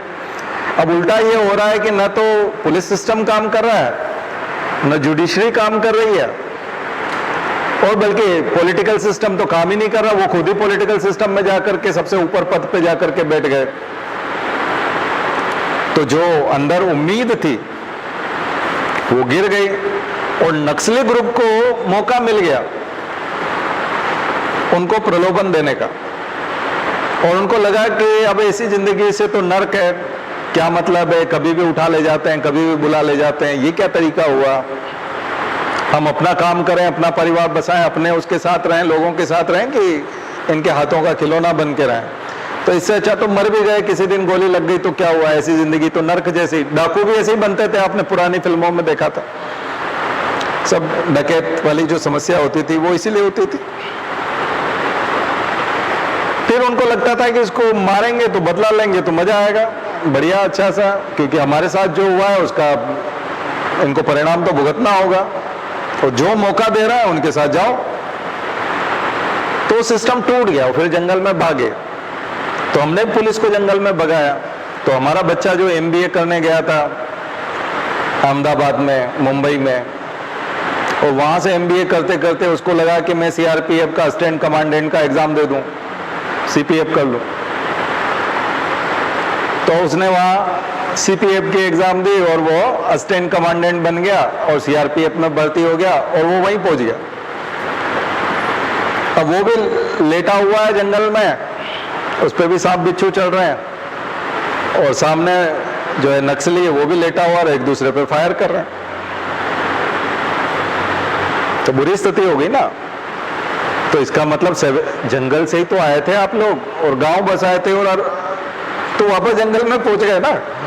सांप बिच्छू पहले भी चढ़ते थे, आज से 10,000 साल पहले गुफाओं में जब मनुष्य रहता था तो ऐसा ही होता था। तो वही तो हो रहा है, वो पेड़ों पे ही सोते रहते हैं। तो इस देश के नागरिक भी और पुलिस वाले भी। तो हमारा देश का कुछ हिस्सा तो ऐसा है ना जहां अभी भी गुफा वाली अवस्था है, स्टोन एज चल रहा है, स्टोन एज चल रहा है। तत्काल कुछ पकाते हैं और खा लेते हैं, ऐसे ऐसे ही तो उस जमाने में होता था। लेकिन सब्जी मंडी जाना, 5 बजे 6 बजे ऑफिस से लौटते हुए सब्जी लेके आना, फिर पत्नी बच्चों को घुमाना, फिर पड़ोसी का किसी के घर आकर के बैठ जाना, फिर दोस्तों के यहाँ जाना, हंसी मजाक करना, 10-11 बजे सो जाना, सुबह उठना, सैर करने जाना पार्क में, ढेरों लोगों से मिलना, ये नॉर्मल लाइफ है ना। ये एक शहरी की लाइफ है, अर्बन लाइफ है। गांव में भी वो अपने खेत पास जाता है, फिर रिश्तेदार भी आते हैं जाते हैं, फंक्शन होते हैं, तरह तरह की चीजें होती है, ये एक नॉर्मल लाइफ। तो हम नॉर्मल लाइफ जीने के लिए हम यहाँ तक पहुंचे, अर्बन और रूरल एरिया में बटे हैं, और हमने ये एडमिनिस्ट्रेशन बनाया और ये कॉन्स्टिट्यूशन अडॉप्ट किया है। बहुत सिंपल भाषा में समझा रहा हूं मैं, बहुत कोई कठिन चीज नहीं है, और ये बने रहना चाहिए। ये जितने लंबे समय तक बने रहेगा वैसे वैसे समाज का और मनुष्यता का विकास होगा। उसमें संस्कृति का भी विकास होगा, विज्ञान का भी विकास होगा, कला का भी होगा, सबका होगा, अर्थव्यवस्था का भी विकास होगा। हम धन संपत्ति मतलब प्रॉस्पेरिटी बढ़ती जाएगी, संपत्ति बढ़ती जाएगी। नहीं तो आपने देख लिया, नौकरियां छूट रही है, बेरोजगारी बढ़ रही है और हालत खराब है और अर्थव्यवस्था गड़बड़ा गई है। आप खुद जो 2 साल पहले किसी चीज को खर्च करने में नहीं हिचकिचाते थे, आज खर्च करने में सोचना पड़ रहा है। तो क्या कारण आ गया? इसके पीछे की स्थितियों को देखो। पर्यावरण संरक्षण में लगे रहते तो चमगादड़ का सूप पीने की जरूरत ही नहीं थी। चमगादड़ का सूप पिया तो कोरोना आ गया। रिसर्च मंकी के साथ सेक्स कर लिया उन्होंने तो वो एड्स निकल आया। अभी ये मंकी पॉक्स, तो ये जानवर, दरअसल आपको अननोन स्पीशीज के साथ क्यों रहना भाई? मनुष्य हो तो मनुष्यों के साथ रहो। जंगलों में जाकर के अनजान जातियों के साथ तुम रहोगे, कुछ तो भी करोगे तो वो तो प्रॉब्लम तो खड़ी होनी है। उनके पास ढेरों वायरस है, इसी को हम ज़ूनोटिक डिजीज कहते हैं। तो इन्हीं बातों में से निकल के आई कि नहीं आई? वाइल्ड लाइफ कंजर्वेशन से जुड़ा हुआ है, बहुत सिंपल है। तो इसलिए सर्वाइव करना है तो बहुत नॉर्मल रहना पड़ेगा। जैसे ही एक्स्ट्रा कुछ एक्टिविटी करोगे गड़बड़ वाली, फंस जाओगे, मरोगे और दुर्गति को प्राप्त होगे। प्रॉस्पेरिटी और वो प्रोग्रेस और वो सब डेवलपमेंट, वो सब भूल जाओ। इसलिए सेक्युलरिज्म जो है वो सभ्य समाज की निशानी है। लोग बोलते हैं कि ये सेक्युलर है, वो सेक्युलर भी अपने आप में एक गाली है, बोले ऐसे बोलते हैं ना भैया। सभ्य समाज की निशानी है। सिविल सोसाइटी में एक दूसरे को काटोगे मरोगे क्या? तभी तो मोहन भागवत जो है वो बोल रहे हैं आरएसएस वाले, हर मस्जिद में शिवलिंग क्यों ढूंढना? तो ऐसे तो पागल हो जाओगे तुम। फिर हमारे सारे युवा पढ़ाई लिखाई करके सिविल सर्विस की तैयारी ना करके मस्जिद मस्जिद घूमो। पहले सोचते थे कि भगवान को ढूंढने के लिए मंदिर मंदिर घूमे, नगरी नगरी द्वारे द्वारे मंदिर मंदिर घूमे, और अब अरे मस्जिद मस्जिद घूमो भगवान ढूंढने के लिए। तो साहित्य में तो ये लिखा है कि मंदिर में भगवान मिलते हैं, और यहाँ ये हो जाएगा मस्जिद में भगवान मिलते हैं। वो बात तो सही है ना, वो खुद ही बोल रहे हैं कि ये बात सही है कि आक्रमण हुए हैं और ये सब हुआ है, लेकिन अगर आप बदला लोगे तो इसका तो कोई सीमा ही नहीं है। जैसे मायावती और कांशीराम और वो जब दलित वाली बात आती थी तो वो बोलते थे कि अब पहिया घूमेगा और सवर्ण जातियों से हम बदला लेंगे। एससी वाले जब ज्यादा पैसे वाले हो जाएंगे तो फिर वो ये छुआछूत और ये जो भेदभाव और ये जो अत्याचार जो पहले अपर कास्ट ने लोअर कास्ट के साथ किया, अब लोअर कास्ट उनके साथ करेगी, तो फिर 100 साल कर लेगी, 50 साल कर लेगी, संघर्ष होगा। और उसके बाद फिर उनको लगेगा कि हमारे साथ पिछले 50 सालों में ये हुआ है तो अब हम करेंगे। तो ये तो चक्र कभी खत्म नहीं होना ना, तो ऐसे घूमता रहेगा। तो सब कुछ भूल करके आगे बढ़ना पड़ेगा ना, साथ में मिलके। देश की बात है तो फिर देश को आगे बढ़ाने की बात करनी पड़ेगी। ऐसे तो तमाम तरह के संघर्ष हैं। ऐसे पति पत्नी ने मान लीजिए झगड़ा कर लिया और वो उसी चीज को बार बार याद करके कर दो, रोज ही सिर फुटबल होगा, रोज बर्तन फेंके जाएंगे। भाई उस चीज को भूलना पड़ेगा, नहीं तो झगड़ा तो तैयार ही है। घर परिवार में आप इतने सारे लोग रहते हो तो कितनी चीजें मालूम है आपको, लेकिन आप नहीं बोलते। खास करके संयुक्त परिवार में सबको पता है कि अंकल क्या करते हैं, ताऊ क्या करते हैं, ताऊ की पत्नी क्या करती है, काका की पत्नी क्या करती है। उसके बावजूद भी आप बोलते हो क्या? नहीं बोलते। उसको मालूम है बखेड़ा खड़ा हो जाएगा, आज ही बंटवारा हो जाएगा, उसी दिन गेम खत्म हो जाएगा। वो बरसों तक बना ही इसलिए रहता है क्योंकि सारा परिवार उसको सहन करता है। कई लोगों की आदतें खराब है, कई लोगों के विचार खराब हैं, कई लोग कुछ चोरी करने की भावना रखते हैं, कई लोगों के घरों में चोर रिश्तेदार आते हैं जो कुछ उनको उठा ले जाते हैं छुपा के सब, लेकिन उनको पता होता है तो भी वो मुस्कुराते रहते हैं, उनको पता है कुछ कर नहीं सकते, बोलेंगे तो बखेड़ा खड़ा होगा, फिर ये कभी आएंगे नहीं और हमको ये बुलाएंगे नहीं। अब रिश्ता बना के रखना है तो इसको चोरी करने दो। तो ये होता है। तो जब आप एक संयुक्त परिवार को नहीं रख सकते, आप अपने परिवार को बचा करके नहीं रख सकते सहन करे बिना, तो फिर पूरे देश को कैसे रख सकते हैं? देश में तो और ज्यादा डाइवर्सिटी है। तो आपको पता है कि वहाँ शिवलिंग है और मंदिर तोड़ करके उसको मस्जिद बना दी थी, क्योंकि वो आया था तो कुछ दिन के लिए आया था। तो यहाँ मस्जिद बनाने नींव खोद करके पूरा बनाएगा तो 1-2 साल लग जाएंगे, इतना समय उसके पास थोड़ी है। वो तो 15-20 दिन के लिए आया था, तो ताबड़तोड़ कुछ तोड़ता था, ऊपर ही के गुंबद में कुछ थोड़ा बहुत हेर पदर करता था और ये हो गया। अब अंदर कुछ खोदोगे तो निकल ही आएगा, वो तो सीधी सी बात है, उसमें कौन सी बड़ी बात है। तो फिर तो सारे मुसलमान खत्म हो जाएं और सब मंदिर में ही पूजा करने लग जाएं, तो फिर भाई नई समस्या ये आ जाएगी कि सारे लोग अगर राजपूत बनने लग जाएंगे, ब्राह्मण बनने लग जाएंगे। अभी नंबर आ रहा था तो कुछ लोग बोल रहे थे कि इन्होंने हिंदू बनाए तो इनको राजपूत बना दिया, एक वहां बनाया मंदसौर में, एक और उधर बनाया तो बोले उनको तिवारी बना दिया। तो सारे मुसलमान जब तिवारी और राजपूत बन जाएंगे तो जो पहले से दलित हैं वो छटपटाएंगे, बोले हम तो इसी में थे भाई, पूना पैक्ट में अंबेडकर और गांधी ने समझौता किया कि तुम हिंदू बने रहो तो तुमको आरक्षण देंगे। तो इसके बजाय तो हम भी अगर अपना नाम मोहम्मद सुलेमान या मोहम्मद कुछ रख लेते और बाद में तुम्हारे साथ आते तो सीधे तिवारी जी हो जाते। अभी तक उसमें दलित ही बने हुए, नाली साफ करना पड़ रही है, नहीं तो हम भी घंटा बजाते और मंदिर में पूजा करते। तो ये अपग्रेडेशन बड़ा फास्ट है ना, तो ये ऐसे तो फिर शादी ब्याह भी होने लगेंगे, फिर तो तिवारी जी बन गए तो फिर उसमें क्या है, उसके तिवारी जी के बच्चे फिर तिवारी के यहाँ या और दूसरी गोत्र में ब्राह्मण में जहाँ पे भी होती है वो होगा शादी। ऐसे ही राजपूत की शादियाँ, राजपूत वो बोल रहे हैं मुसलमान के हमारे तो पूर्वज जो थे वो राजपूत थे, आप बोल रहे हैं पूर्वज हिंदू थे तो वो राजपूत थे, हमको तो राजपूत बनना है। तो झंझट भी खत्म हो गया। अब फ्रिज में गौमांस भी रख सकते हैं ना, कोई चेक करने नहीं आएगा। राजपूत बनने के बाद तो कोई दिक्कत नहीं है, गाय खा ही सकते हैं, पहले भी खाई है तो अचानक से छूटेगी थोड़ी।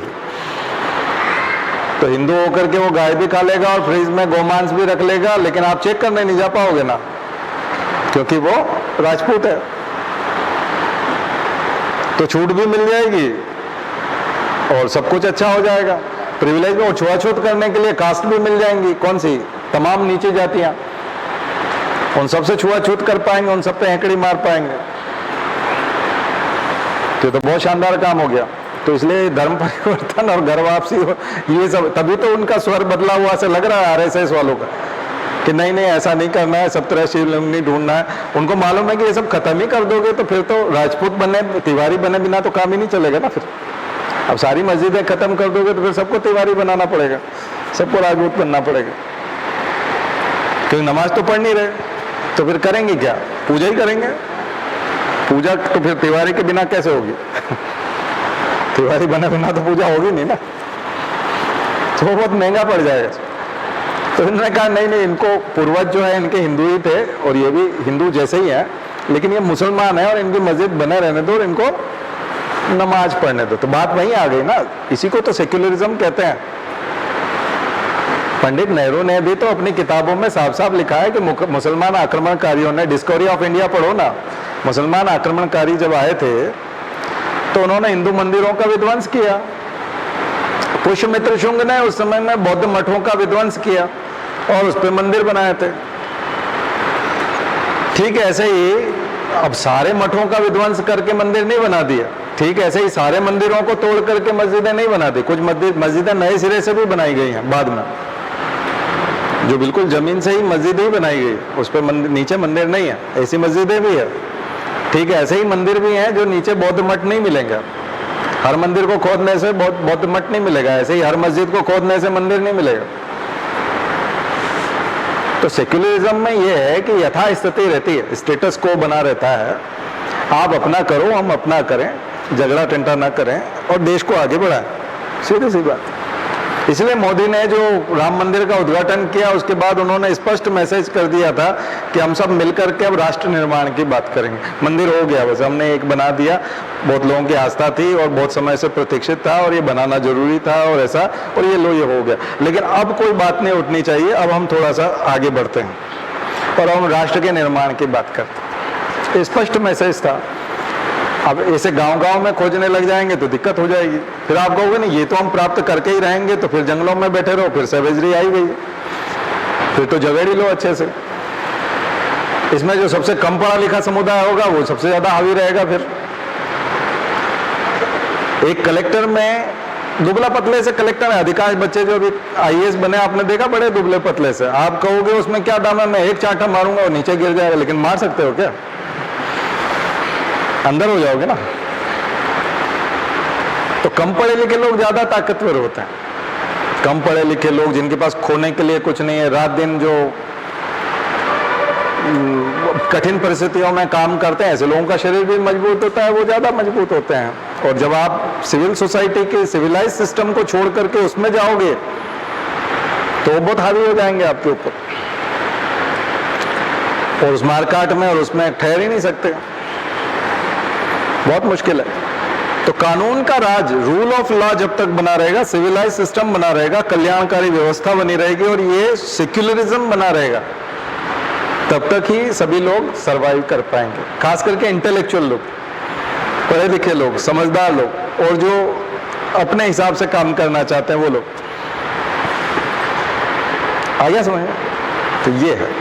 तो मुझे लगता है कि सेक्युलरिज्म का और अलग से समझाने की कोई जरूरत नहीं है। आ जाए अगला देखिए।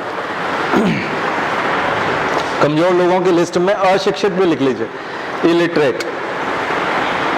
अशिक्षितों के लिए जो काम होता है, निरक्षर लोगों के लिए जो काम होता है वो बहुत इंपॉर्टेंट होता है। तो आज जाकर के रिवाइज कीजिए साक्षरता के लिए किए जाने वाले प्रयास। भारत में साक्षरता के लिए किए जाने वाले प्रयास, पढ़ना बढ़ना आंदोलन से लेकर के स्कूल चले हम अभियान, वो सर्व शिक्षा अभियान, मिड डे मील प्रोग्राम, वो सब, उनसे जुड़े हुए प्रश्न आते हैं। एक और कमजोर वर्ग आता है बेरोजगार, अनएम्प्लॉयड। तो बेरोजगार लोगों के लिए किए जाने वाले काम, वो भी कमजोर वर्ग है।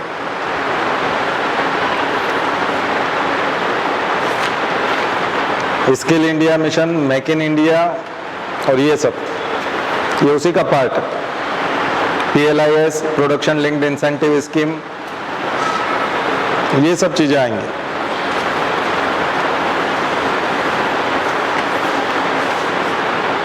फिर आएगा बहुत इंपॉर्टेंट इस साल के लिए, सेपरेशन ऑफ पावर्स, शक्तियों का पृथक्करण। न्यूज़पेपर में बहुत चीजें ऐसी आई हैं जिसमें शक्तियों के पृथक्करण से जुड़ी हुई चीजें रही है।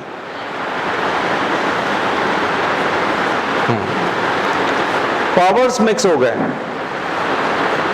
दरअसल कार्यपालिका और न्यायपालिका का बहुत सारा कॉन्फ्लिक्ट देखने को मिला है, कॉन्ट्राडिक्शंस कार्यपालिका और न्यायपालिका के बीच में, एग्जीक्यूटिव और जुडिशरी के बीच में, और व्यवस्थापिका के बीच में।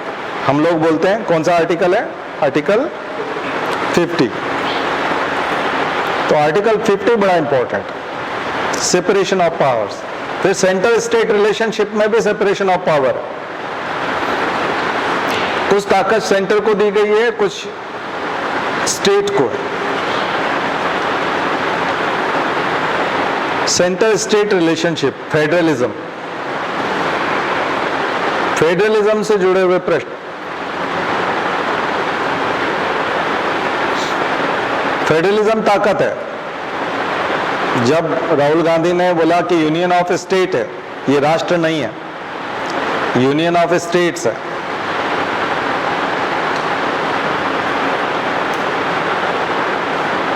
तो इसको भी समझने वाली बात है। आलोचना दोनों की हो सकती है, राष्ट्र बोलने वालों की भी हो सकती है, यूनियन ऑफ स्टेट बोलने वालों की भी हो सकती है। राहुल गांधी बोलते हैं कि ये राष्ट्र शब्द जो है कहीं है नहीं संविधान में, एक दो जगह कहीं है जिक्र इनडायरेक्टली। डायरेक्ट वर्ड जो है वो है यूनियन ऑफ स्टेट, भारत का कॉन्स्टिट्यूशन का पहला article, India that is Bharat, union of states. तो किसी परिवार को ये कहें कि ये एक परिवार है,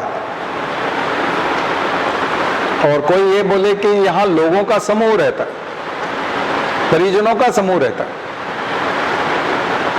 सदस्यों का समूह रहता है, तो कौन सी बात सही है और कौन सी बात गलत है? एक जगह सदस्य बहुत इंपॉर्टेंट हो जाता है।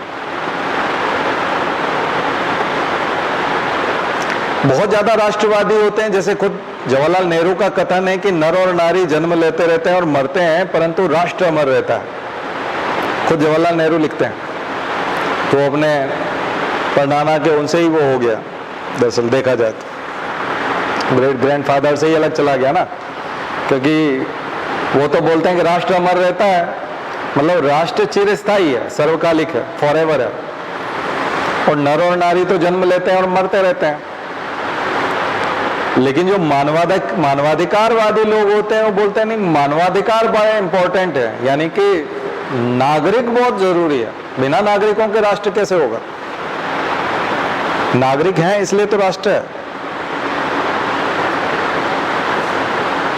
तो ये गुत्थी वही अंडा पहले या मुर्गी पहले वाला मामला है कि नागरिकों को सर्वोपरि मान लें या राष्ट्र को सर्वोपरि मान लें। अब राष्ट्रीय स्वयंसेवक संघ ने तो अपने नाम के आगे ही राष्ट्रीय लगाया हुआ है, तो वो तो राष्ट्रीयता की बात करते ही हैं, तो राष्ट्र प्रथम है। लेकिन राष्ट्र प्रथम जो लोग अभी तक बोलते आए हैं, नेशन फर्स्ट, जिन ने भी बोला है, उन्होंने नागरिकों का शोषण किया, ये बोल के। Hitler, Trump, Donald Trump, make America great again, वो राष्ट्र को ही तो ग्रेट अगेन बनाना चाहता था, लेकिन उसने बहुत सारा एक्सप्लॉयटेशन कर दिया। हिटलर ने जर्मन लोगों के साथ में वो गाँव दिए कि कोई उसका नाम भी नहीं लेना चाहता, जबकि वो राष्ट्रवादी था, क्योंकि वो जर्मन को बहुत ऊंचा देखना चाहता था। तो जो भी बहुत ऊंचा देखना चाहता है, विश्व गुरु के स्थान पर ले जाना चाहता है, वो नागरिकों के साथ बहुत दुर्व्यवहार करता है। शी जिनपिंग, उसने मानवाधिकारों का उल्लंघन करके चीन को पूरी दुनिया में आगे ले जाने की कोशिश की कि 12-12 घंटे काम करो, ये करो, राष्ट्र के लिए खप जाओ, मर जाओ। अब उसमें करप्ट लोगों को और उनको तो कभी सजा मिलती नहीं है। और राज्यों का संघ इसलिए बोल रहे हैं कि तमिलनाडु यदि बोलता है कि मैं तमिल में बात करना चाहता हूं और अंग्रेजी माध्यम को रखना चाहता हूं, मुझे हिंदी जैसी नई नवेली भाषा से परहेज है, क्योंकि मेरी भाषा 2500 साल पुरानी है। हम लोग उसको बोलते हैं classical languages, Malayalam, Tamil, Kannada, Telugu, these are classical languages. और ये सब 2000 साल का इतिहास है इनका साहित्य पुराना। हिंदी का इतिहास है 100 साल का। हिंदी 100 साल पुरानी भाषा है, ज्यादा से ज्यादा 125 साल पुरानी भाषा है। सन 1900 से पहले हिंदी कोई नहीं बोलता था, या तो उर्दू या अरबी बोलते थे। भारतेंदु युग, हिंदी साहित्य का इतिहास कभी आप पढ़ोगे तो उसको बोलते हैं भारतेंदु युग। भारतेंदु हरिश्चंद्र से हिंदी शुरू होती है, और हिंदी नाम ही अपने आप में उर्दू नाम, अरबी नाम। हिंदी और हिंदू दोनों ही शब्द संस्कृत में भी नहीं है, उर्दू नाम। देखा जाए तो अरेबिक नाम है, और इसको यूं कह सकते हैं कि मुसलमानों ने ये नाम डाला, हिंदू और हिंदी और हिंदुस्तान। पाकिस्तान के 99% लोग भारत और इंडिया नहीं बोलते, हिंदुस्तान बोलते। कभी पाकिस्तान के किसी भी प्रधानमंत्री, राष्ट्रपति, वहां के किसी, तो वो लोग कभी भी आप डिबेट सुनोगे तो आप एक ही शब्द ना, हिंदुस्तान को हम ये कह देना चाहते हैं कि, तो जिसे आप हिंदुस्तान सिद्ध करना चाहते हो वो तो बोलते हैं, विरोधी तो आपको ही। बल्कि हम लोग हिंदुस्तान नहीं बोलता भारतीय कोई, हम लोग भारत बोलते हैं या इंडिया बोलते हैं। ये मुसलमानों का शब्द है, हिंदुस्तान, हिंदी और हिंदू। क्लासिकल लैंग्वेज संस्कृत है, क्लासिकल लैंग्वेज तमिल है, तेलुगु है, कन्नड़ है, मलयालम है। Old language, Dravidian languages, language की मदर है संस्कृत। संस्कृत उसकी मदर है, चाहे वो यूरोप में बोली जाती हो बहुत सारी भाषाएं, वो सब संस्कृत से ही अराइज हुई है, सबसे ओल्ड लैंग्वेज में आती है, तभी तो ऋग्वेद संस्कृत में है। लेकिन अगर कोई राष्ट्रभाषा बना तो वही राज्यों को प्रमुख बनाना या राज्यों का संघ बोलने से यह है कि ठीक है यूनियन ऑफ स्टेट वैसा नहीं है जैसा यूएसए है या यूके है, लेकिन तमिलनाडु अपनी भाषा बोल सकता है, उसको अपनी भाषा बोलने का अधिकार है, वो तमिल बोल सकता है। इसलिए प्रधानमंत्री मोदी जब भी जाते हैं तमिलनाडु तो वहां का मुख्यमंत्री इस मुद्दे को लेकर आता है कि हमें तमिल बोलने दिया जाए, तमिल को मिटाने की कोशिश न किया जाए, उसको सेकेंडरी ना बनाए। पंजाबी आदमी अपनी पंजाबी को प्रथम नंबर पे रखना चाहता है और काम चलाने के लिए वो इंग्लिश यूज करना चाहता है, हिंदी को वो बीच में नहीं आने देना चाहता। और हिंदी में आप जब जोड़ लेते हो बहुत सारी चीजों को, जैसे भोजपुरी को भी जोड़ लेते हो, जबकि भोजपुरी या मैथिली हिंदी तो अभी 100 साल की, वो तो 200-300 साल पुरानी है। तो इसका मतलब वो हिंदी की सिस्टर लैंग्वेज मान करके या डॉटर लैंग्वेज मान करके आप उसको जोड़ लेते हो, जबकि वो पुरानी है। निमाड़ी, मालवी 200 साल पुराने, 300 साल पुराने। गुजराती भी हिंदी से बहुत पुरानी है, मराठी बहुत पुरानी है। संत ज्ञानेश्वर ने ज्ञानेश्वरी लिखी थी मराठी बहुत पहले। तुलसीदास का जो रामचरितमानस है वो हिंदी नहीं है, अवधी भाषा। तो इसलिए जब आप बोलते हो बड़े भाग मानुष तन पावा, सुर दुर्लभ सर्वत ग्रंथ न गावा, तो ये जब आप चौपाई बोलते हो, दोहा बोलते हो, तो ये हिंदी में नहीं है। मलिक मोहम्मद जायसी का पद्मावत हिंदी भाषा का नहीं है। बात समझ में आई ना? तो जो भाषा इतनी, तो ये विवाद आते हैं, ये इसलिए आएगा यूनियन ऑफ स्टेट, फेडरलिज्म। ये फेडरलिज्म का बेस है, इसका मतलब आइडेंटिटी बनी रहने दो, राज्यों की आइडेंटिटी बनी रहने दो, हम सब एक हैं और हम सब जुड़े हुए हैं, बिना किसी कॉन्ट्रैक्ट के जुड़े हुए हैं। और भारत में कंपलसरी है, मैंडेटरी है जुड़े रहना। यूएसए में जो संघ है वो अपनी इच्छा से लोग साथ में आए हैं आर्थिक फायदों के लिए, कि हम 50 राज्य मिलकर के एक साथ रहेंगे ताकि यूनिटी दिखेगी, और यूनाइटेड स्टेट ऑफ अमेरिका। और बट हमारी सिटीजनशिप अलग अलग रहेगी। कुछ लोग यूएसए के नागरिक होंगे, लेकिन उसके साथ साथ वो केवल यूएसए का नागरिक नहीं हो सकता कोई भी, उसे किसी न किसी एक राज्य का नागरिक भी होना पड़ेगा। अकेला यूएसए का नागरिक होने से काम नहीं चलेगा। लेकिन भारत में अलग से कोई नागरिकता नहीं है। तो ये वाली चीज, तो सिटीजनशिप एंड फेडरलिज्म, ये बहुत इंपॉर्टेंट चीज जो बहुत खबरों में रहता है। Citizenship and federalism. और फेडरलिज्म कई प्रकार का होता है, administrative federalism, financial federalism, legislative federalism और जुडिशियल फेडरलिज्म। न्यायपालिका भी हमारी हाई कोर्ट और सुप्रीम कोर्ट के जुरिस्डिक्शन के हिसाब से हम अलग अलग प्रकार की बात करते हैं, फेडरलिज्म की बात करते हैं।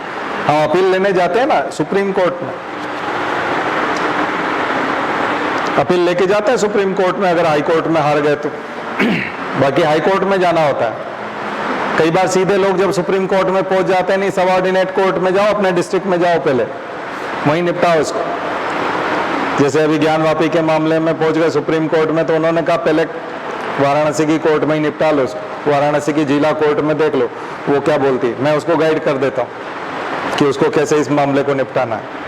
वहाँ कुछ हो जाए तो फिर लखनऊ खंडपीठ उसमें जाना, high court, Allahabad high court में, और उसमें वहाँ फिर बात ना बने तो फिर मेरे पास आना। ऐसे सीधे मुंह उठा के चले आए, ऐसे नहीं तो उसने अपना जुरिस्डिक्शन समझा दिया। यही है जुडिशियल फेडरलिज्म, बहुत इंपॉर्टेंट चीज, साल भर चर्चा में रहे, साल भर खबरों में रहे। तो अगर रिवाइज कर सको एक रात में, तो मैं आपको बता रहा हूँ पॉइंट्स, और कल फिर हम पेपर के साथ मिलेंगे तो मैं गिनाऊंगा आपको कि कहाँ कहाँ क्या क्या रिवाइज कर दिया। और मैं तो साल भर पढ़ाता हूँ इसी स्टाइल से। तो अगर कोई परीक्षा को समझना चाहे तो हम तो जादू बता रहे हैं, बहुत कठिन परीक्षा नहीं है, बहुत सिलेक्टिव बता रहे हैं। हमारे जितना सिलेक्टिव तो कोई नहीं बता सकता इंडिया में, तो हम तो 2 ही दिन क्लास लेते हैं यहाँ। उसके बावजूद इतने सारे क्वेश्चंस बैठ जाएंगे, तो इतना ज़्यादा तो कोई नहीं बता सकता, क्योंकि वो जान जिस्ट दे रहे हैं हम आपको, उसकी आत्मा निकाल करके दे रहे हैं। चलो आत्मा की बात आई तो वही देख लो, आर्टिकल 32 आर्टिकल 32 संविधान की आत्मा कही जाती है, ये जुडिशरी से जुड़ा हुआ भी है। राइट टू रेमेडी, संवैधानिक उपचारों का अधिकार, कॉन्स्टिट्यूशनल रेमेडी। कॉन्स्टिट्यूशनल रेमेडी क्या है? अगर आपके कोई अधिकार छीन लेता है या अधिकारों का आप एंजॉय नहीं कर पा रहे हैं, तो फिर जुडिशरी की ड्यूटी होगी कि वो इंटरफेयर करे और आपको अधिकार दिलाए। उसके लिए रीट याचिकाएं हैं, 5 प्रकार की रीट दी हुई है जो आप सुप्रीम कोर्ट और हाई कोर्ट में दे सकते हैं और अधिकार प्राप्त कर सकते हैं। इसको जो है अंबेडकर बोलते थे संविधान की आत्मा। संविधान की आत्मा क्यों बोलते थे? क्योंकि हमने अधिकार तो दे दिए, लेकिन अधिकार नहीं मिले तो क्या करो, वो भी तो जरूरी है। इसलिए सारे अधिकारों की माँ है, मदर ऑफ ऑल राइट्स, या यूं कहेंगे फादर ऑफ ऑल राइट्स, क्योंकि वो पेट्रोनेज देता है, सारे अधिकारों की रक्षा करता है। तो इसलिए बहुत इंपॉर्टेंट है 32। सीधा सुप्रीम कोर्ट का दखल हो सकता है, उसके लिए ज्यूरिसडिक्शन भी बीच में नहीं आएगा कि जिला कोर्ट में पहले जाओ, हाई कोर्ट में पहले जाओ, नहीं, सीधा सुप्रीम कोर्ट, क्योंकि अधिकारों का हनन कर लिया गया। तो फिर बीच में किसी प्रकार की शर्म नहीं होगी, सीधे अधिकार मांगे जाएंगे। इसलिए फंडामेंटल राइट्स का इंपॉर्टेंस ही यही है। और मैंने आपको इम्प्लिसिट और एक्सप्लिसिट बताए थे आर्टिकल 21 में, तो आर्टिकल 21 बहुत इंपॉर्टेंट, राइट टू लाइफ।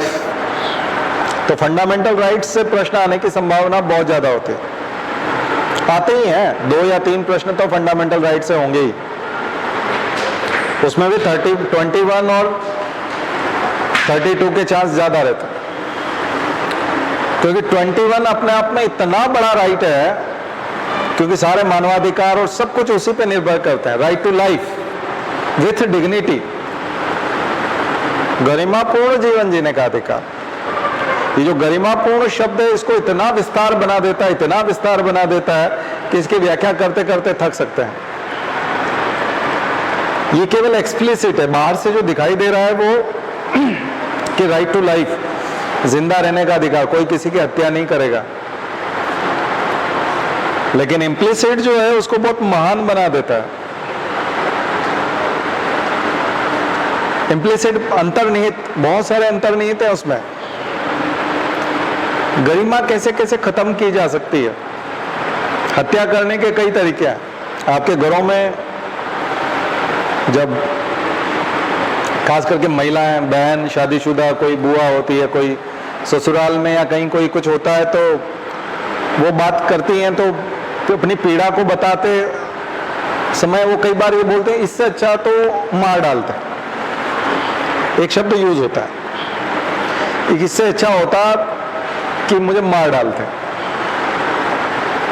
तो इसका मतलब है कि वो मारने से भी खतरनाक काम हुआ है, क्योंकि वो खुद बोल रही हैं कि इससे अच्छा तो मार डालते। या लड़के बोलते हैं कि इससे अच्छा तो तुम मेरा बचपन में गला घोट देते, अगर मुझे ये भी नहीं दे रहे, वो भी नहीं दे रहे, ये भी नहीं करने दे रहे, वो भी नहीं करने। कई घरों में जब उनको मना किया जाता है तो वो गुस्से में बोलती हैं, वो सब इम्प्लिसिट हो जाता है। जहां जहां पे भी ये बोला जाता है कि इससे अच्छा तो मार डालते, इसका मतलब है कि मारने जैसा ही है। तो जितना भी मारने जैसा है वो राइट टू लाइफ का हनन है। पढ़ने नहीं दिया गया तो राइट टू एजुकेशन को उसके साथ जोड़ दिया, राइट टू लाइफ, क्योंकि मारने जैसा है। किसी बोतल पे लिखा हुआ था कि ये पॉइजन है, और साफ साफ लिखा हुआ था, और इंग्लिश में लिखा हुआ था, लेकिन वो गलती से दवाई समझ के पी गया। अगर वो पढ़ा लिखा होता तो तो जिसने बचपन में उसकी पढ़ाई छुड़ाई और उसको इंग्लिश नहीं समझने दी, वो उसका हत्यारा हुआ कि नहीं? बहुत सिंपल सा एग्जाम्पल, मतलब बिल्कुल प्रत्यक्ष एग्जाम्पल। या किसी आदमी ने ऐसी जगह हस्ताक्षर कर दिए, पुलिस ने डराया और ऊपर लिखा हुआ था कि इस हत्या में मैं भी शामिल था, और नीचे दस्तखत कर दिए, अब उसको फांसी की सजा होगी। तो उसकी मौत का कारण कौन है? उसको अनपढ़ रखने वाला। इसीलिए राइट टू लाइफ को जोड़ा, राइट टू लाइफ में जोड़ा। सुप्रीम कोर्ट ने एजुकेशन के मुद्दे को किसके साथ जोड़ा? राइट टू लाइफ के साथ। बोले छोटा मोटा मुद्दा नहीं है शिक्षा वाला, सीधा जिंदगी का मुद्दा है। यानी किसी को पढ़ने से वंचित किया तो 6 से 14 साल के बच्चे को अगर कोई माता पिता स्कूल नहीं जाने देगा तो उसको जेल होगी। नहीं तो पहले यह होता था कि आरटीई, राइट टू एजुकेशन का पार्ट था, ये मनमोहन सिंह सरकार लेके आए थे। पहले ये था कि हमारा बेटा हम न पढ़ाएं तो सरकार को भी कह दिया कि देखो इसकी मुफ्त व्यवस्था करो, डायरेक्टिव प्रिंसिपल्स में बोल दिया, फंडामेंटल ड्यूटीज में बोल दिया माता पिता की, माता पिता का एक कर्तव्य होगा कि, तो 11वें नंबर की ड्यूटी, 10 मूल कर्तव्य थे, 11वां मूल कर्तव्य बता दिया और बच्चे के अधिकार में डाल दिया, 6 से 14 साल के बच्चे के मानवाधिकारों में डाल दिया, फंडामेंटल राइट्स में, वो भी राइट टू लाइफ के साथ। तो किसी की हत्या करना 302 के बराबर काम हो गया। तो ये गंभीरता जो व्यक्ति जानता है, अब परीक्षा में अगर इस प्रकार के सवाल न पूछे जाए तो फिर कौन से सवाल पूछे? अगर एक संवेदनशील इंसान की पहचान करनी है परीक्षार्थियों में से, तो ऐसे सवाल तो पूछने पड़ेंगे ना, इसलिए ऐसे सवाल आते। तो आप जहां कहीं पे पढ़ाई करो ना, उसमें एकदम ब्लिंक करते हैं, वो अच्छे सवाल जो होते हैं वो एकदम ब्लिंक करते हैं कि मैं पूछा जाऊंगा। बस आप में अकल होनी चाहिए, आप में समझ होनी चाहिए उसको पहचानने की, तो एग्जाम बहुत सिंपल हो जाएगी। इसको बहुत बहुत हॉरिबल ऐसा बना रखा है कि इंडिया की सबसे कठिन एग्जाम है। देखा जाए तो दिल साफ रखो तो इंडिया की सबसे सरल एग्जाम, इससे सरल कुछ हो ही नहीं सकता। बशर्ते आप एडमिनिस्ट्रेटर बनना चाह रहे हो, वहां जाके लूट खसट करना चाहते हैं, आवारागर्दी करना चाहते हैं, वहां जाके पैसा बनाना चाहते हो, हाँ, जैसा इंस्टाग्राम पर दिखता है बॉडी शॉडी और वो सब की जगह नहीं है ये। उसका तो खाने पीने का ही खर्चा 5 लाख हो जाएगा 1 महीने का, रोज चिकन चाहिएगा और वो सब, तो वो सब संभव ही नहीं है, पॉसिबल ही नहीं। ठीक है, तो वो सब संभव नहीं है, उसके लिए नहीं। यहाँ तो न्याय दिलाने के लिए, गरीब आदमी को न्याय दिलाने के लिए है, तो फिर बात बनती है। तो लोगों को बहुत सारी चीजें पता नहीं है, इस वजह से लोग जो है इन सब चीजों को ऐसा मान लेते हैं और उस परीक्षा को फिर मान लेते हैं कि ये बड़ी कठिन है। कठिन नहीं है, दिखावे पे जाते हैं ना, दिखावे पे मत जाओ। आप लोग बहुत सारी चीजों की असलियत नहीं जानते, असलियत नहीं जानते। जैसे खली को कभी आपने चलते हुए देखा? मैं अभी देख रहा था एक वीडियो, खली जब चल रहा था तो उसे चला नहीं जाता, जबकि खली जो है वो इतना बड़ा विज्ञापन जब दिखाते हैं तब वो तो एक घूंसा मारता है तो दीवार टूट जाती है और ऐसा वो दिखाते ना, जबकि सबसे दयनीय स्थिति है खली की, बहुत दयनीय स्थिति है उसकी। यानी उसकी किसी के साथ लड़ाई हो जाए तो 1 मिनट में वो मात खा जाए, सामान्य किसी साधारण आदमी से भी मात खा जाए, क्योंकि कोई दम नहीं बचा। ऐसे ये जो आपके जितने भी इंस्टाग्राम के हीरोज हैं, इनकी खोखली हालत, अंदर से बहुत खोखले हैं, विचारों में, सिद्धांतों में, उनमें बहुत बुरी हालत है। और निजी जिंदगी में भी हम लोग तो जुड़े हुए हैं, तो हमारे से 1-1, 2-2 नंबर कम आगे ज्यादा थे, और उन लोगों को हम स्टार के रूप में देखते हैं। हमने कहा ये तो लोग जानते नहीं क्या मतलब इतनी ज्यादा पूजा, इतना ज्यादा वायरल, ये सब मतलब कुछ जानते नहीं क्या? जानते ही नहीं है। और कौन बताए, हम भी क्यों बताएं, हमको भी क्या लेना देना, चलने दो। तो स्थितियां बहुत खराब है। केवल उससे नहीं होता, मन ठीक करना पड़ेगा आपको, वैल्यूज पे। अभी मैं एक सीनियर आईएएस के पास बैठा तो बोले यार लाइफ इंश्योरेंस भी नहीं लिया, बच्चों का भी नहीं लिया, हेल्थ इंश्योरेंस भी नहीं लिया, ये भी नहीं लिया, वो भी नहीं लिया, किसी भी प्रकार का। बोले हमारा एक कजिन आया था तो उसने इतना कुछ ले रखा है कि अपन तो नौकरी का सुबह से शाम तक बस नौकरी करते हैं, गरीबों की भलाई करते हैं, इसका सुनते हैं दुखड़ा, उसका सुनते हैं, ये इसको ये जारी कर दिया, उसको ये जारी कर दिया, इसको सहायता राशि जारी हो गई, इसको 10 लाख रुपए किडनी के इलाज के जारी कर दिए। हमारे सिग्नेचर से दिन भर कुछ तो भी होता रहा, पहले भी और अभी भी, और इसका ये भला कर दिया और उसको ये कर दिया और उसका वो कर दिया, और खुद के बारे में सोचा ही नहीं, कभी नहीं सोचा कि अगर पिताजी बीमार हो गए और 10 लाख रुपए खर्चा हो गया तो क्या होगा, सारी जमा पूंजी जो सेविंग है वो सारी उड़ जाएगी। जबकि वो सब इंश्योरेंस ले लो तो उसके फायदे भी मिलते हैं, टैक्स में छूट भी मिलती है, और वो पैसा भी जो है वो इंश्योरेंस कंपनी भरती है और एक नहीं देना पड़ता। अब लोगों ने कमाल की चीजें कर रखी है। तो तुमने किया? मैंने कहा नहीं, मैंने भी नहीं किया। तो बोले कोई ऐसा आदमी बताओ जो अच्छे से समझा सके। मैंने कहा नहीं साहब, मैंने कहा ये कोई विशेषज्ञ वाली बात नहीं है कि कोई कॉमर्स पढ़ा होगा या जिसने सीए की तैयारी कर रखी है या जो स्पेशली इकोनॉमी के बारे में बहुत जानता है वही ये चीजें जानता है। तो आम आदमी भी यूज करते हैं और आम लोग करते हैं। बोले अपने को तो एबीसीडी भी नहीं पता इसकी कि क्या है। मार्केट में चलता रहता है, ये ले लो वो ले लो, दिन भर विज्ञापन है, उसको टीवी देखने की फुर्सत नहीं और उसको विज्ञापन में इंटरेस्ट भी नहीं है। तो ऐसे ढेरों लोग जो है अपनी पर्सनल जिंदगी तक का ख्याल नहीं रख पाते, इतने कल्याणकारी कामों में और उसमें बिजी हो जाते हैं। तुझे नहीं, ये रियल एडमिनिस्ट्रेटर है वाकई में। लोगों के दुख दर्द को ही सुनते रहते हैं। तो वो क्वालिटी भी थी। फिर रैंक देखो तो उनकी 4th रैंक थी, 5th रैंक थी, उसमें भी पूरी लाइफ में ट्रेनिंग में भी अव्वल थे। कभी भी कहीं कंपटीशन लिखते थे तो सबसे आगे निकलते थे। फॉरेन की डिग्रियां भी उनके पास है और यूं करोड़ों में खेल सकते थे अगर उन्होंने कोई अमेरिका की जॉब ज्वाइन कर ली होती उस जमाने में, तो आज करोड़पति होते। या भारत में ही कोई डॉक्टर है और उसने नर्सिंग होम खोल दिया होता तो 15-20 नर्सिंग होम हो जाते, पर हॉस्पिटल की चेन हो सकती थी, जैसे मैक्स वालों की है, मैक्स लाइफ वालों की, बहुत कुछ हो सकता था। लेकिन किसी ने ख्याल नहीं रखा इस चीज का, सब लोग उस तरह से। तो खैर इतना भी नहीं बनना, आप लोग अपना ख्याल भी रख सकते हैं और समाज का भी रख सकते हैं, दोनों कर सकते हैं। बीच का रास्ता अपना ही है, वो थोड़ा एक्सट्रीम हो गया उनका, लेकिन उसका मतलब ये नहीं होता। ये वेलफेयरिस्टिक अप्रोच के कारण है जो मैं आपको बता रहा हूं, क्योंकि उनके अंदर वो जो पढ़ाई की जो वैल्यूज है वो बनी हुई है अभी भी। वो इंस्टाग्राम पे भी नहीं है, उसको कोई जानता भी नहीं है, फेसबुक अकाउंट ही नहीं है, आप खोजोगे तो नहीं मिलेगा। लेकिन वैल्यूज कूट कूट के भरी हुई है और ऐसे लोग जो है बहुत ऊपर होते हैं।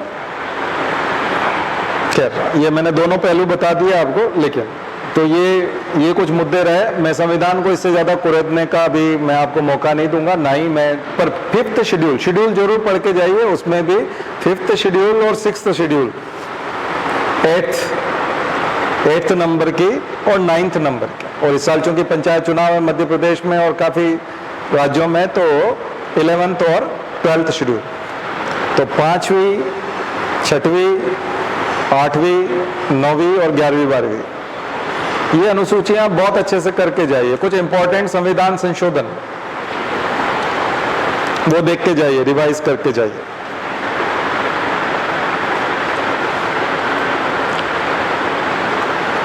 आइए थोड़ा ज्योग्राफी में से दिखा देता हूं मैं आपको।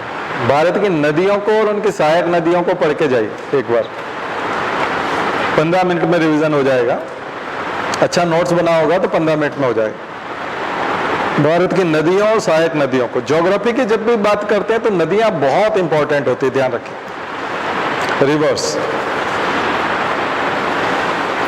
रिवर्स इसलिए इंपॉर्टेंट होती हैं क्योंकि ये लाइफ लाइन कही जाती है भारत में, जीवन रेखा,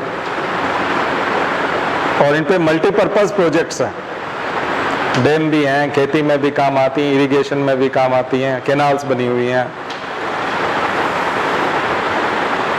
एक्वा कल्चर होता है, तरह तरह का पीसी कल्चर होता है, मछली पालन होता है, टूरिज्म, मंदिर बने हुए हैं और बहुत सारे आस्था के केंद्र हैं नदियों के किनारे।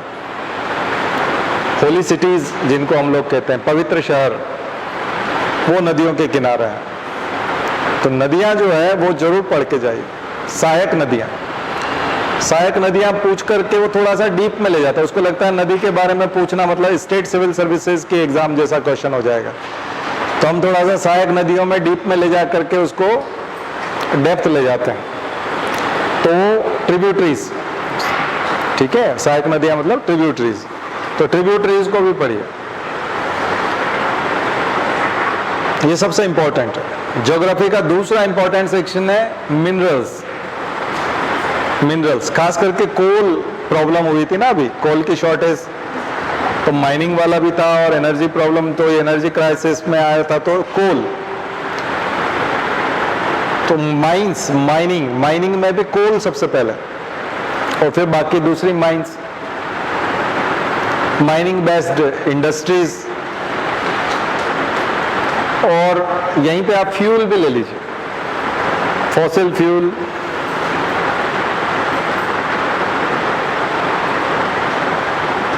तीसरा सबसे इंपॉर्टेंट मेरे हिसाब से आता है ट्रांसपोर्ट। भारत में ट्रांसपोर्ट के ऊपर खूब काम हो रहा है, जेन्युइन काम हो रहा है और बहुत बड़ा काम हो रहा है और दिखता भी है। ट्रांसपोर्ट एक ऐसा काम है कि हर किसी को दिखता भी है, क्योंकि सड़कें अच्छी अच्छी बनती हैं, अच्छे अच्छे कॉरिडोर्स बनते हैं, टनल्स बनती हैं, रेलवे लाइन आती हैं, नए कुछ हेडक्वार्टर्स बनते हैं, जैसे हम लोगों ने कमलापति वाला देखा, तो दिखता है, बाहर से दिखता है कुछ बन भी रहा है। ऐसा नहीं है कि लोग सरकार बोल रही है कि कुछ बन रहा है, ऐसा नहीं, आपको दिखता भी है, बदलाव भी दिखता है। और सबसे बड़ी चीज है कि साइंस एंड टेक्नोलॉजी जितनी ज्यादा फास्ट डेवलप होती है उतना ज्यादा बदलाव दिखता है, उतनी तेज गति से बदलता है। क्योंकि बड़े बड़े मशीन आती हैं, उनके माध्यम से काम होता है, तो स्पीड भी बहुत बढ़ जाती है। तो ट्रांसपोर्ट बहुत इंपॉर्टेंट सेक्टर है, चाहे वो एयर ट्रांसपोर्ट हो, रेलवे हो, वाटरवेज हो या रोडवेज हो। एयरवेज, वाटरवेज, रेलवेज, रोडवेज, और अब पांचवा सरकार जो बताती है डिजिटल पाइपलाइन वाले, एक वो पाइपलाइन वेज होता ही है, ऑयल पाइपलाइन और वो सब, और एक चौथा पांचवा वो बताते हैं जो इंटरनेट के माध्यम से ब्रॉडबैंड लाइन और वो जो हम बात करते हैं उसके लिए 5G नेटवर्क और वो सब, तो वो भी एक प्रकार का ट्रांसपोर्ट है। उसने ट्रांसपोर्ट को कम भी किया है। तो एयरवेज में आप ड्रोन रिवॉल्यूशन को सबसे ज्यादा पूछा जाता है, ड्रोन क्रांति, और प्रधानमंत्री ज्यादा एम्फेसिस कर भी रहे हैं, और भी है ना, सिविल एविएशन मिनिस्टर और सब, तो उसके ऊपर सवाल बनने की संभावना बहुत होती है। तो ऐसे आप इंपॉर्टेंट सेक्टर निकाल सकते हैं। फॉरेस्ट एंड वाइल्ड लाइफ तो है ही है, ज्योग्राफी में जब हम बात करते हैं तो फॉरेस्ट और वाइल्ड लाइफ की बात तो आती है, लेकिन जो एक क्लासिकल ज्योग्राफी होती है कि साइक्लोन या ये वो जो होता है ना, जैसे कि मतलब ओशिनोग्राफी, क्लाइमेटोलॉजी या फिर स्टेटोग्राफी, ये जो होती है इसके चांसेस कम रहते हैं, बहुत गिने चुने यदा कदा कोई प्रश्न आते हैं, क्योंकि उसको उससे एडमिनिस्ट्रेटिव अप्रोच नहीं आती। इसके बजाय मॉडर्न चीज जाती है, रिमोट सेंसिंग, लाइक ऐसी चीजें जो है वो ज्यादा, क्योंकि ये टूल की तरह काम करती है, एडमिनिस्ट्रेशन में ये टूल की तरह काम करती है, तो ये ज्यादा प्रभाव डालती है। और सबसे इंपॉर्टेंट है डिजास्टर मैनेजमेंट। ज्योग्राफी में अगर आप नदियों के साथ, नदियों के इक्वल अगर इंपॉर्टेंट मान सकते हैं तो वो है डिजास्टर मैनेजमेंट, आपदा प्रबंधन। बाकी तो ज्योग्राफी बहुत लंबा चौड़ा अपने आप में पूरा इतना बड़ा सब्जेक्ट है कि रिवाइज एक रात में रिवाइज करने के लिए मैं आपको कोई सजेस्ट नहीं करूंगा, क्योंकि मेरा दावा भी फीका होता जाएगा। तो इसलिए मैं भी कोई रिस्क नहीं लूंगा। मैं ऐसी चीजों में रिस्क लूंगा जो आपको सबसे ज्यादा फायदा हो। चलिए इकोनॉमी में आ जाएंगे, थोड़ा सा मैं इकोनॉमी का जल्दी, यूनियन बजट और इकोनॉमिक सर्वे से तो बहुत सारे क्वेश्चन आते ही हैं, लेकिन सबसे 3-4 चीजें बहुत इंपॉर्टेंट है। गवर्नमेंट की, वो है कि कल्याणकारी कार्यक्रम जुटाने के लिए, करने के लिए पैसा कहाँ से जुटाया जाए, क्योंकि वेलफेयर तो हमने बता दिया उधर। और पिछले बार भी आया था एक प्रश्न, कॉन्सेंट्रेशन ऑफ वेल्थ, तो दोनों जगह है। कॉन्सेंट्रेशन ऑफ वेल्थ इकोनॉमी में भी है और कॉन्सेंट्रेशन ऑफ वेल्थ पॉलिटी में भी है।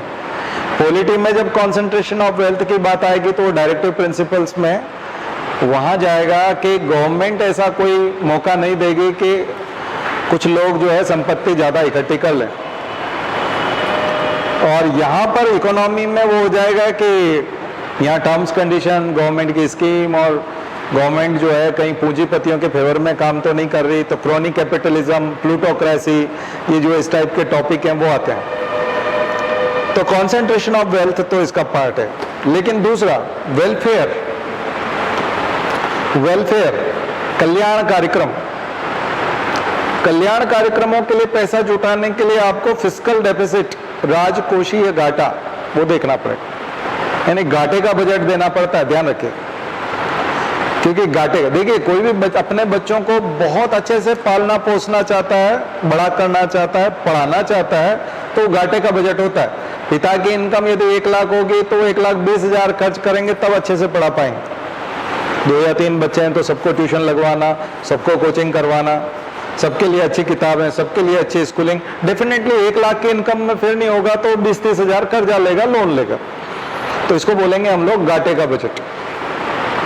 तो फिस्कल डेफिसिट का मतलब हमेशा होता है कि कल्याणकारी कार्यक्रम बहुत तेज गति से चल रहा है, क्योंकि सरकार आय की परवाह नहीं कर रही, इनकम की परवाह नहीं कर रही, तो फिस्कल डेफिसिट से जुड़े हुए क्वेश्चन आते हैं। Current account deficit, CAD. एक और ओपन मार्केट ऑपरेशन पूछने का ट्रेंड चला है, 2-3 बार हो गया है, यूपीएससी ने पूछा है ओपन मार्केट ऑपरेशन। ये क्या होता है, आप रुपया गिरता है, रुपया ऊंचा पड़ता है, डॉलर, ये वो जब हम बात करते हैं तो यहाँ ये बात आती है कि डॉलर को कैसे कंट्रोल करें, मार्केट में रुपये को कैसे फ्लो कराएं, तो कितना रुपया मार्केट में फेंकना है, यानी कि पूंजी का अंतर्वाह, प्रवाह, बहिर्वाह कितना जाना चाहिए, है ना, इनकमिंग और आउटगोइंग पूंजी की। तो उसके लिए बॉन्ड, डिवेंचर खरीद करके इस तरह से कर सकते हैं, या फिर फॉरेन से जो फॉरेन है, जो जितना हमारे पास फॉरेक्स रिजर्व है उसको कितना मेंटेन करना है, ये सब उस आधार पे डॉलर का के सामने रुपए की मूल्य का डिवेल्यूएशन या परिवर्तनीयता समझ में आती है। इसको हम सामान्य भाषा में स्टेबलाइजेशन भी कहते हैं, ठीक है। तो ओपन मार्केट ऑपरेशन को शॉर्ट में थोड़ा सा एक पैराग्राफ में तैयार करके जाइए, तो परीक्षा में शायद आपको इकोनॉमी के कुछ क्वेश्चंस जो है वो सीधे सीधे समझ में आएंगे। इसके अलावा IMF, WTO थोड़ा अभी इतना जो है रिलेवेंट नहीं रहा है, पिछले कुछ सालों में, 4-5 सालों में WTO का लगभग खत्म सा हो गया। बट वर्ल्ड बैंक का रोल जरूर अभी भी है, IMF और वर्ल्ड बैंक, तो इंटरनेशनल ऑर्गेनाइजेशंस में इनका इंपॉर्टेंट है। और UN सिक्योरिटी काउंसिल, यूक्रेन की वजह से UN सिक्योरिटी काउंसिल, UNO और WHO, कोरोना की वजह से WHO बहुत इंपॉर्टेंट, वर्ल्ड हेल्थ ऑर्गेनाइजेशन। इसके अलावा वायरोलॉजी, थोड़ा साइंस में आ जाइए, मैं ज्यादा नहीं दे रहा अभी आपको तो, क्योंकि रिवाइज नहीं कर पाओगे, इसलिए virology, virus, types of vaccines,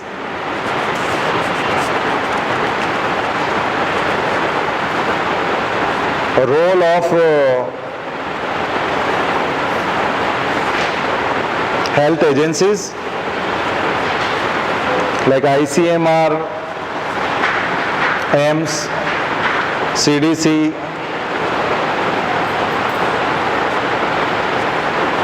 WHO,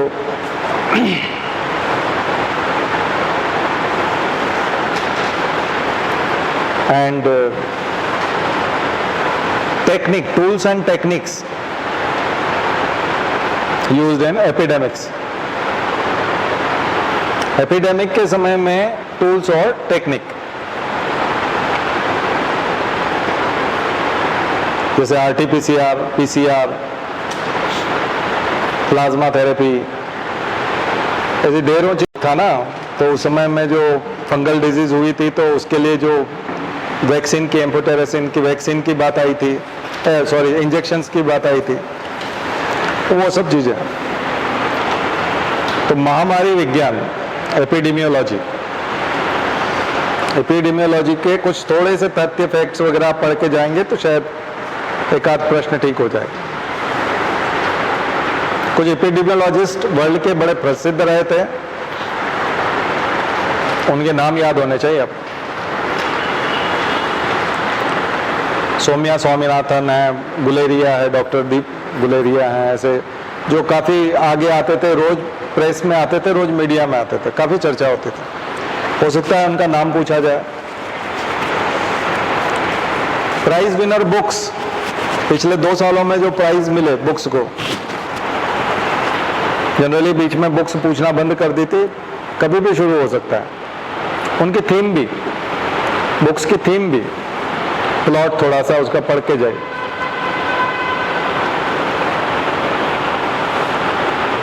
sports के रिजल्ट पढ़ जाइए, क्योंकि पिछली बार स्पोर्ट्स पूछा था, चेस का, टेनिस का, हाल ही में मुक्केबाजी वाला आया था, लेकिन वो तो बॉक्सिंग वाला तो अभी रिसेंट का, तो मुझे नहीं लगता अभी आएगा इतना जल्दी। लेकिन ये सब, इसके अलावा कुछ लोग जो जिनकी डेथ हो गई है, अपॉइंटमेंट हुए हैं, उनको भी आप लोग देख सकते हैं, रिवाइज कर सकते हैं। अगर आपने रेडी रिकॉर्नर बनाया है कुछ अपना, तो उसको रिवाइज कर लीजिए, ठीक है।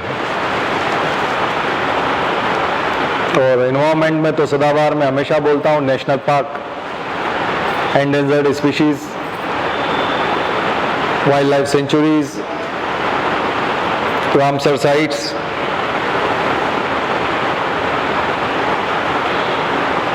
और बायोस्फीयर रिजर्व्स।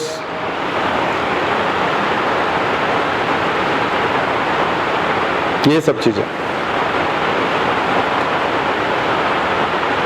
ठीक है। तो हुई कुछ चीजें, 30-40 कितनी हो गई? 15 ही हुई, ज्यादा हो गई। हाँ, मैंने तो 50 ही बोला था, मैंने कहा 50 चीजें तो बताऊं आपको कम से कम। अब ये भी रिवीजन लगा के चले जाइए, कल हम बात करेंगे। अब ये तो मैं बोलता रहूंगा तो फिर तो स्कोर बढ़ता जाएगा, फिर कल तो इतना ज़्यादा नहीं बोलना, फिर मतलब इंपॉर्टेंट इतने ज़्यादा होंगे तो फिर इंपॉर्टेंट कहाँ है, वो तो बहुत सारा हो जाएगा।